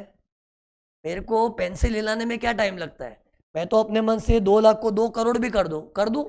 प्रैक्टिकली होना भी तो चाहिए। तुमको मैं लिख के गारंटी दे रहा हूं, कॉस्ट के मुकाबले एफएमवी ही ज्यादा होगा, ऑलवेज ये अमाउंट ज्यादा होगा। क्यों मालूम है? सुन, पहले तो जैसे जैसे समय बीतता है चीजें महंगी होती है, तो ये महंगाई के कारण बढ़ जाता है, और दूसरा, जिस प्रॉपर्टी में इंप्रूवमेंट डाला है तो प्रॉपर्टी का भाव ऐसे ही बढ़ जाता है। सोच, एक छोटा घर और एक बड़ा घर, घर का छोटे से बड़ा होना वही उसकी वैल्यू बढ़वा देता है, महंगाई भी तो बढ़ती है।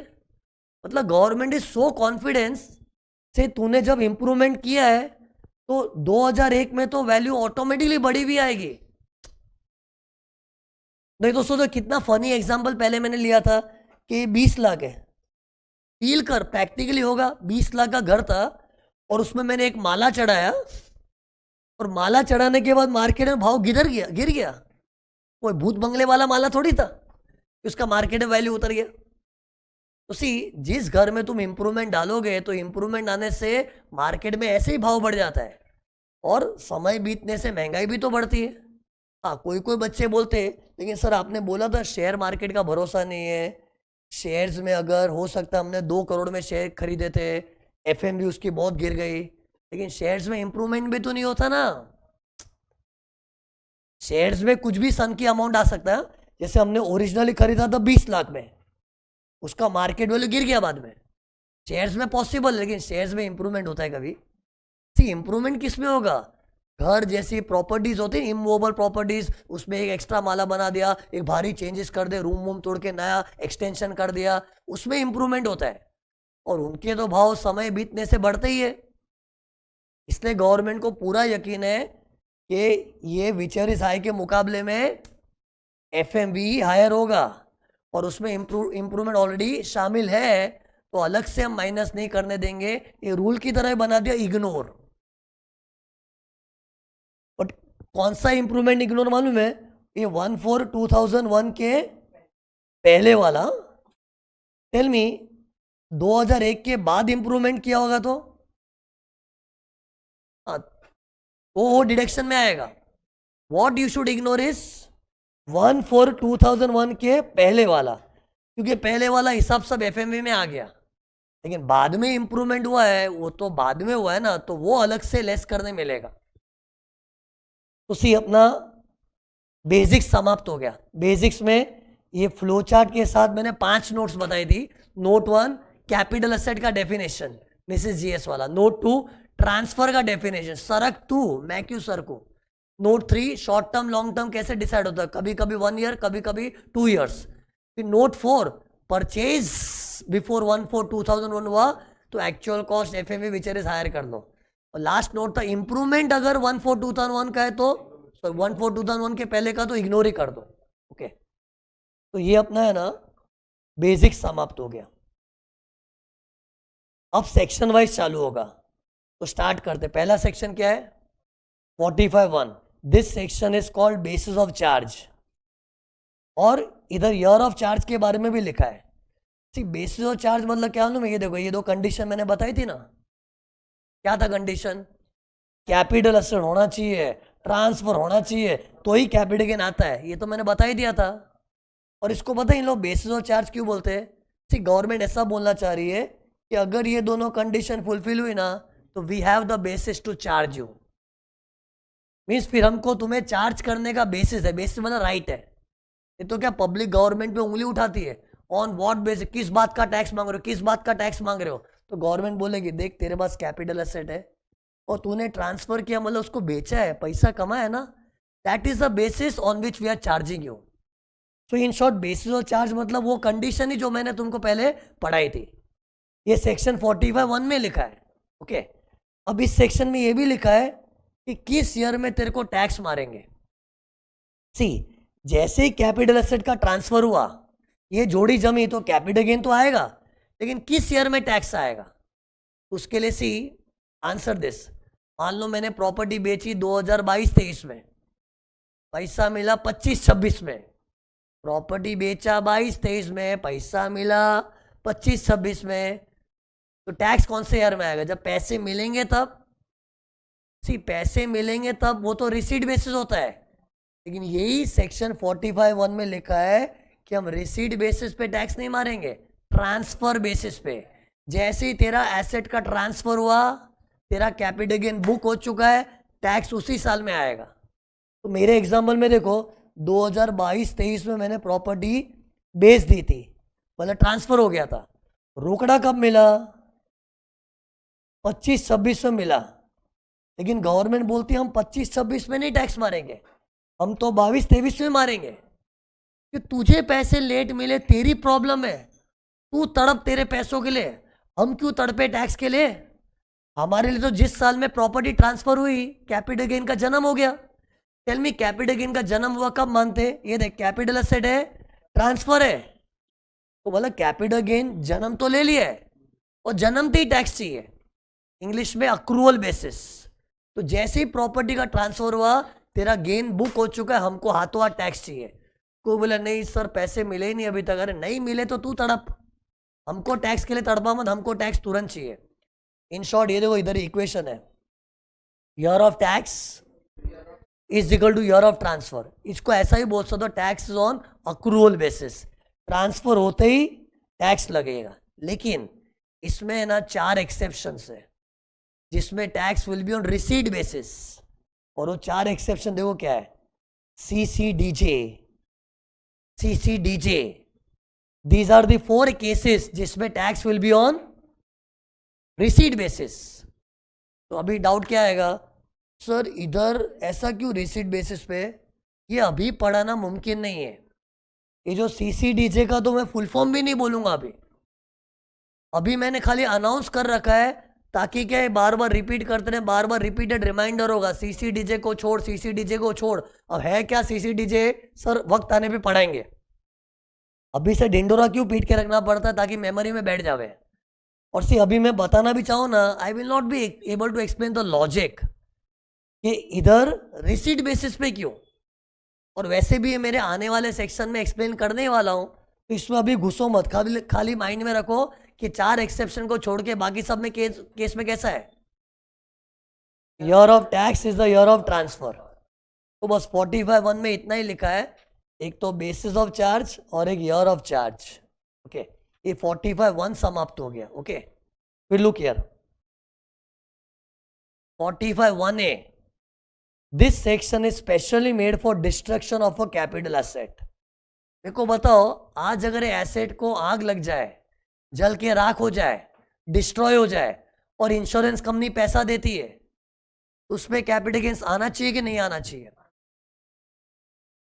मतलब सीन समझा ना, क्या एसेट जल के राख हो गया, बहुत दुख हुआ मुझे, लेकिन इंश्योरेंस कंपनी से भारी पैसा मिला है, तो इंश्योरेंस क्लेम मिला है, तो उसका कैपिटल गेन आना चाहिए कि नहीं? तो सुनो, अभी देखो धीरे धीरे तुम्हारा फंडा का रिपेयरिंग करूंगा।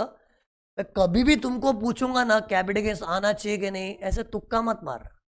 Always have the habit of checking the condition, because अगर ये दोनों कंडीशन सेटिस्फाई हुई then only government has the basis to charge you. तो मैंने तुम्हारे सामने यही सवाल पूछा ना, एक एसेट जल के राख हो गया, कैपिटल गेन्स आना चाहिए कि नहीं, आना चाहिए कि नहीं? तो ऐसे ही गैस वर्क से आंसर नहीं देने का, कंडीशन चेक कर। क्योंकि आज कोर्ट के सामने भी कोई केस खड़ा होता है ना, कोर्ट कैसे डिसीजन देती है ये चेक करती है। अगर ये कंडीशन फुलफिल होगी ना, तो उन लोगों का जजमेंट क्या बोलता है, government has the basis to charge. ये इक्वेशन इधर ही तो था, बेसिस और चार्ज में, है ना? तो चेक करो, एक एसेट आग लगी, डिस्ट्रॉय हो गया, तो कैपिटल एसेट तो था वो, बट उसको ट्रांसफर नहीं बोल सकते। एसेट का डिस्ट्रॉय होना इज नॉट अ ट्रांसफर। सी मैं पहले ही बता रहा हूं, तुम लोग इंटर की मेमोरी को डिलीट करो, पूरा 0 से बढ़ोगे तो फंडामेंटली एकदम क्लियर होगे। तो मैं एक चीज का गारंटी देता हूं, बंदा फंडामेंटली स्ट्रांग होगा। ओके, तो सी ये ट्रांसफर नहीं है, कैपिटल गेन्स नहीं होगा। ट्रांसफर नहीं है क्यों बोला? सी ट्रांसफर का मतलब क्या होता है, ये देख, अपनी चीज पराई हो जाए। मैंने अपना मीनिंग बता था, इधर देखो, चेंज इन ओनरशिप होना चाहिए। जब अपनी चीज पराई हो जाए तब उसको बोलते हैं ट्रांसफर। तो टेल मी, जब एसेट ही डिस्ट्रॉय हो गया तो वो तो अपना भी नहीं रहा, किसी और का भी नहीं रहा, वो तो चल बसा। लेकिन ट्रांसफर मतलब क्या होता है, ये देखो, एसेट एग्जिस्ट करना चाहिए, ओनर बदलना चाहिए। देख चेंज इन ओनरशिप लिखा है ना, इसका मालिक पहले मैं था, अब कोई और मालिक है। Asset must exist, owner should change. Okay, लेकिन अगर एसेट ही खत्म हो चुका है तो फिर ना वो अपना रहा ना किसी और का रहा, तो ट्रांसफर नहीं होता है। ये है ना, झगड़ा हुआ था वानिया सिल्क मिल्स के केस में। एक वानिया सिल्क मिल्स नाम की कंपनी है, उधर भारी आग लगी थी और इनकम टैक्स वालों ने कैपिटल गेन चेप दिया। कैसे? Insurance claim minus cost, sale price minus cost के बदले इंश्योरेंस क्लेम माइनस कॉस्ट, ऐसे कैपिटल गेन्स का टैक्स चेप दिया। किस पे? वानिया सिल्क मिल्स पे। ये दो नाम कैसा है, वानिया, वानिया बोलते हैं ना, वानिया, ऐसे वानिया सिल्क मिल्स। भारी आग लगी थी और पता है वानिया सिल्क मिल्स को गुस्सा है, इनकम टैक्स वाले टैक्स मार रहे, उन लोग केस कर लिए, इस पे तो टैक्स आना ही नहीं चाहिए, और सुप्रीम कोर्ट तक पहुंचा और सुप्रीम कोर्ट ने बोला बराबर है, it is not a transfer, तो इस पे कैपिटल गेन आना ही नहीं चाहिए। लेकिन पता जो केस चल रहा था ना, किसी बंदे ने ये पॉइंट रेस किया, जब कोर्ट में केस चल रहा था ना, किसी बंदे ने ये पॉइंट रेस किया, सुप्रीम कोर्ट साहब with due respect to you, आप बोल रहे हो ट्रांसफर नहीं है, आप ट्रांसफर का डेफिनेशन देखो, उसमें सरक के अंदर ई क्या है, extinguishment of rights in a capital asset. तो सुप्रीम कोर्ट क्या बोले वाले में, अरे भोंदू जरा इंग्लिश पढ़ ध्यान से, लॉ में ये नहीं बोला है extinguishment of an asset, extinguishment of rights in a capital asset. Asset खत्म नहीं होना चाहिए, एक से एक्सटिंग्विशमेंट समझना, खत्म होना, तो एसेट नहीं खत्म होना चाहिए, एसेट में साडा हक खत्म हुआ है, साडा हक खत्म हुआ है, लेकिन एसेट जिंदा रहना चाहिए। सी ये ई का फुल फॉर्म क्या उनमें, extinguishment of rights in an asset, means किसी एसेट में तेरा हक खत्म हो गया, लेकिन एसेट ही खत्म हो गया तो इधर भी नहीं बैठता है और ट्रांसफर ही नहीं है। तो सुप्रीम कोर्ट ने बोल दिया मुझे ज्यादा बहस नहीं पसंद है, हमने कह दिया, मतलब कह दिया, क्या कह दिया, ये ट्रांसफर नहीं है तो कैपिटल गेन्स नहीं आएगा, और वानिया सिल्क मिल्स वो केस जीत गई। उसकी जीत हुई ना, फाइनेंस मिनिस्टर को सदमा पहुंचा, पूरा इनकम टैक्स वाला शौक में था। पता है क्यों? क्योंकि एक्चुअली वानिया सिल्क मिल्स तो इससे अच्छा खासा कमाई कर लिया था, इंश्योरेंस कंपनी से जो क्लेम मिला था उसके मुकाबले जो प्रॉपर्टी जल के राख हुई उसकी कॉस्ट कम थी, प्रॉफिट अच्छा आ रहा था। फिर पता है इनकम टैक्स वाले क्या सोचे, हमारे सामने कोई कमा के गया और हम उसको टैक्स नहीं मार पाए, just because we don't have the basis to charge, basis of charge, मतलब उनको क्या, हमारे सामने कोई कमा के चला गया और हम उसको टैक्स ही नहीं मार पाए, और टैक्स नहीं ना मार पाने की मजबूरी क्या थी, we don't have the basis to charge, तो मतलब अपना बेसिस थोड़ा वीक है, इसलिए इन लोगों ने क्या किया, ये बेसिस वाले सेक्शन को नहीं चेंज किया, एक अलग सेक्शन बाजू में खोल दिया 45(1)(a, उसमें क्या बोला, डिस्ट्रक्शन इज एन एक्सेप्शन, इधर डिस्ट्रक्शन होते ही we have the basis, even though technically it is not a transfer, still capital gains चाहिए हमको, मतलब डिस्ट्रक्शन खुद एक अलग बेसिस बन गया। तो फिर ये बेसिस क्या है, ये जनरल है, in general when do we have the basis to charge you, only if there is a capital asset, only if there is a transfer, but destruction is a new base for us. If there is a destruction and if it is of a capital asset, capital gain आएगा ही। कोई बोला transfer नहीं है, भाड़ में जाने दे, नहीं होने देना, वो ट्रांसफर होना चाहिए, वो तो 45(1) में लिखा है, ये नया सेक्शन है, तो नया सेक्शन ही खोल दिया। बोले ये सेक्शन का जन्म क्यों हुआ था, उसके पीछे जड़ थी इनकम टैक्स वालों की हार in the case of Vaniya silk mills. वो हारने के बाद उन लोगों को प्रूव करना पड़ा, मतलब उन लोगों को सेक्शन खोलना पड़ा, यार ये हार में तो, और सी इन लोग सुप्रीम कोर्ट को रॉन्ग नहीं बोले, सुप्रीम कोर्ट ने अपनी जगह पे सही फैसला सुनाया था, क्योंकि जब सुप्रीम कोर्ट ने फैसला सुनाया उस वक्त तो सेक्शन 45(1) ही था और वो हिसाब से उनका जजमेंट राइट था। लेकिन इनकम टैक्स वालों को पेट में क्यों दुखा कि हमारे सामने कोई कमाए और हम टैक्स ना मार पाए, ये तो हमारे लॉ में कमी है, इससे एक सेक्शन खोल दिया और वो डिस्ट्रक्शन के लिए रखा खाली। हाँ, अब देखो कैपिटल गेन्स आएगा तो कैसे आएगा,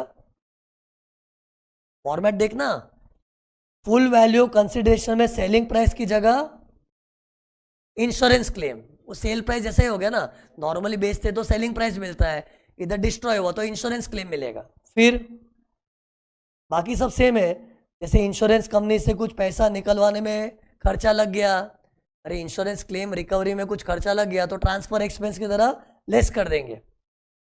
ये क्या होता है, कौवा कौवी, cost of acquisition, cost of improvement. और एक चीज, ये 45(1)(a गवर्नमेंट ने ना अपनी ग्रीड में खोला था। कौन सी ग्रीड यार? डिस्ट्रक्शन के चक्कर में भी लोग बाग इंश्योरेंस कंपनी से अच्छा खासा कमा लेते हैं, तो उस पर तो टैक्स आना चाहिए ना। लेकिन गवर्नमेंट ने इसको थोड़ा रेस्ट्रिक्टेड रखा कि कैपिटल गेन्स आएगा तो सही, only if the destruction is due to NRFE. NRFE keyword है, फुल फॉर्म बता दो। खाली नरफे डिस्ट्रक्शंस में ही कैपिटल गेन्स आएगा, मतलब और कोई डिस्ट्रक्शन हुआ ना तो कैपिटल गेन्स नहीं आएगा। क्यों नहीं बताऊंगा, पहले मेरे को नरफे का फुल फॉर्म बोलने दो ना।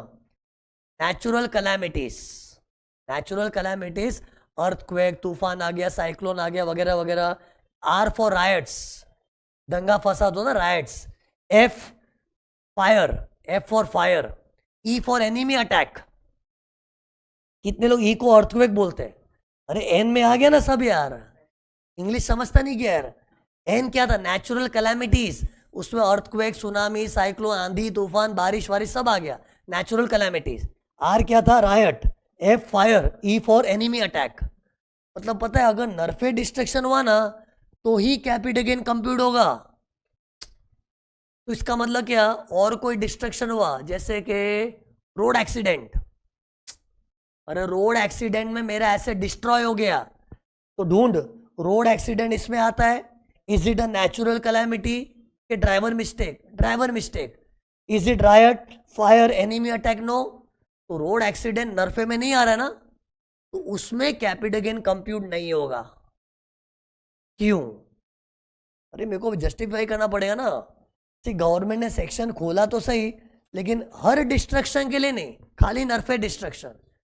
वैसे गवर्नमेंट भी बहुत शानी है, उन लोग भी बहुत स्मार्ट है। उन लोगों ने क्या सोचा सुनो, कि हम लोग टैक्स के लालच में सेक्शन तो खोल रहे हैं, लेकिन कहीं ऐसा ना हो कि लोग हमको लल्लू बना बना के लॉस दिखा के सेट ऑफ करके चले जाए। हमने टैक्स के लालच में सेक्शन तो खोल दिया, और टैक्स का लालच क्यों आया? इंश्योरेंस कंपनी से दबा के पैसा मिलता है बहुत बार, उसमें भी गेन आता है, तो उसका टैक्स चाहिए, तो टैक्स की भूख में सेक्शन तो खोला। लेकिन इधर पब्लिक चीटिंग भी कर सकती है, इसका मिसयूज भी हो सकता है। कैसे मालूम है? लोग झूठ मूठ के डिस्ट्रक्शन की कहानियां बनाएंगे कि ये हुआ था, ये स्टोरी टेलिंग तो आजकल आता है सबको। झूठी डिस्ट्रक्शन की कहानी बनाएंगे, फिर बोलेंगे हाय राम हमारा तो इतना बदनसीबी है कि इंश्योरेंस भी नहीं था। बोलो, तो इंश्योरेंस कंपनी से पैसा मिला जीरो, और हमारा एसेट का कॉस्ट, ये देखो इधर बताएंगे जीरो, इधर माइनस करेंगे कॉस्ट। अरे ऐसा झूठा लॉस बता देंगे, जबकि डिस्ट्रक्शन जैसा कुछ हुआ ही नहीं था। झूठी डिस्ट्रक्शन की कहानी बनाएंगे और बोलेंगे इंश्योरेंस कंपनी के साथ कुछ क्लेम मिला ही नहीं, इंश्योरेंस ही नहीं था, ऐसा बोल रहे। अरे डिस्ट्रक्शन ही नहीं हुआ था, ऐसा झूठा लॉस बताएंगे। और ऐसे नहीं कि गवर्नमेंट लल्लू है, लेकिन गवर्नमेंट अभी एक एक के साथ स्क्रूटिनी में बहस कहाँ करने बैठेगी? सच्ची सच्ची बोल, डिस्ट्रक्शन हुआ था कि नहीं। इससे गवर्नमेंट ने ना, जो डिस्ट्रक्शन बिलीवेबल है, जो डिस्ट्रक्शन बिलीवेबल है, उसी में कैपिटल गेन्स रखा है। और नरफे डिस्ट्रक्शन बिलीवेबल है, they are not fakeable, they are believable. तुमको भी बिलीव होगा। जैसे एन क्या था? Natural calamity. आज अगर कोई एसएससी क्लेम करे अर्थक्वेक आया था, सुनामी आया था, तो बिलीव होता है। आर क्या था? राइट्स, दंगा फसाद होता है तो वो सब भी न्यूज में आता है, वो भी बिलीव होता है। फिर एफ क्या था? फायर। हाँ, फायर में कोई झूठ बोल सकता है, झूठ मूठ की आग लगी बता दो, लेकिन सी फायर को गवर्नमेंट जेन्यून मानने को तैयार है, क्योंकि मेजॉरिटी डिस्ट्रक्शन का रीजन फायर ही होता है। जितने भी डिस्ट्रक्शन होते हैं मेनली फायर के कारण ही होते हैं। अर्थक्वेक वगैरह थोड़ी रोज आता है। फायर इतना कॉमन है ना कि वो फेक भी सकता है कोई, फिर भी उसको जेन्यून मानना पड़े। इससे चलो फायर को भी जेन्यून मान लिया, because it is a common cause of destruction. Enemy attack, और वो भी जेन्यून है। जैसे जम्मू कश्मीर में एनिमी लोग आ गए थे, टेररिस्ट लोग आ गए थे, कितनी तोड़फोड़ की होगी। तो ये सब डिस्ट्रक्शन जेन्यून है, उसी में आएगा। हाँ, इसमें कोई ऐसा भी क्लेम करे मुझे लॉस हुआ, सेट ऑफ कर, एटलीस्ट मन में विश्वास तो है कि फेक नहीं है ये। जैसे नरफे डिस्ट्रक्शन वाला बोले हमारे इंश्योरेंस क्लेम आया ही नहीं, इंश्योरेंस पॉलिसी नहीं था, तो जीरो दिखा दे, और ये माइनस करके लॉस दिखा दे, चलेगा। एटलीस्ट डिस्ट्रक्शन सच्चा तो है। कंक्लूजन देखो जल्दी, चार्ट बन रहा है। Destruction NRFE, others, other destruction no need to do the computation, ना गेन ना लॉस, कंप्यूटेशन ही नहीं होगा। और नरफे डिस्ट्रक्शन है तो कंप्यूटेशन होंगी, गेन है तो टैक्स भर, लॉस है तो सेट ऑफ कर, गेन है तो टैक्स भर, लॉस है तो सेट ऑफ कर। लेकिन इसका टैक्स मालूम है कब आता है? ये देखो, जनरली टैक्स कब आता है? Year of tax is the year of transfer. तो इधर डिस्ट्रक्शन वाले ईयर में ही टैक्स लग जाना चाहिए ना, लेकिन नहीं, इधर year of receipt of insurance claim, मतलब इसका रिसीट बेसिस पे टैक्स लगेगा। क्योंकि सी, जब अपना एसेट डिस्ट्रॉय होता है, अपने पूरा भरोसा है कि इंश्योरेंस कंपनी पैसा देगी देगी, लेकिन कितना देगी, कब देगी, पूरा अनसर्टन होता है। और ये मेरे कंट्रोल में भी नहीं है। इंश्योरेंस कंपनी क्या पूरा सर्वे करके जाती है, फिर क्लेम सेटल होता है, और उसमें सेटलमेंट होने में पैसा आते आते देरी हो जाती है, और वो जेन्युइन डील है। तो इधर गवर्नमेंट कोऑपरेट करने को तैयार है कि ठीक है चलो, हमको भी पता है इंश्योरेंस कंपनी से पैसा आने में थोड़ा वक्त लग जाता है, तो जब पैसा मिलेगा तब टैक्स भरो। तो ये रिसीट बेसिस भी हो गया। और मैंने कहा था तुम लोग को, ऐसे रिसीट बेसिस वाले कितने एक्सेप्शन है, CCDJ, तो उसमें डी खत्म हो गया, डी फॉर डिस्ट्रक्शन। इधर देखो मैंने हाईलाइट भी किया, डिस्ट्रक्शन। तो ये रिसीट बेसिस पे टैक्स आता है। ओके, तो कौन सा सेक्शन खत्म हुआ है? 45(1) है। ओके, सी, इसका डाउट क्या मालूम है कि सर ये कैपिटल गेन रिसीट बेसिस पे टैक्स हो रहा है ना। तो जैसे इंश्योरेंस कंपनी ने अपना क्लेम 2-3 साल के बाद सेटल किया, तो टैक्स तो 2-3 साल के बाद आएगा। तो टैक्स का रेट कौन सा लगेगा? टैक्स रेट, अरे जब चीज टैक्सेबल होती है उन दिनों की रेट लगेगी। भले अपने लिए डिस्ट्रक्शन का हादसा पुराना हो गया है, लेकिन गवर्नमेंट अपने को टैक्स कब मार रही है? रिसीट बेसिस पे। तो in the year of receipt जो भी टैक्स रेट्स चल रहे होंगे, जो भी स्लैब रेट्स वगैरह, या भी जो भी लॉन्ग टर्म, उन दिनों के नियम से लगेगा ना। सी, जब हम लोग बोलते हैं रिसीट बेसिस पे टैक्सेबल, तो लॉ भी रिसीट वाले ईयर का एप्लीकेबल होगा। चाहे वो रेट ऑफ टैक्स हो कि कंप्यूटेशन के प्रोविजन हो, it will be based on receipt वाले ईयर का लॉ। मतलब गवर्नमेंट एक्चुअली बोल ही रही, डिस्ट्रक्शन वाले ईयर में इनकम अराइज हुआ मानेंगे नहीं। ओनली व्हेन इंश्योरेंस कंपनी से पैसा हाथ में आया तब बोलेंगे इनकम अराइज हुई, और तब टैक्स भरना। तो ये एक एक्सेप्शन हो गया। ओके, तो 45(1) समाप्त हो गया।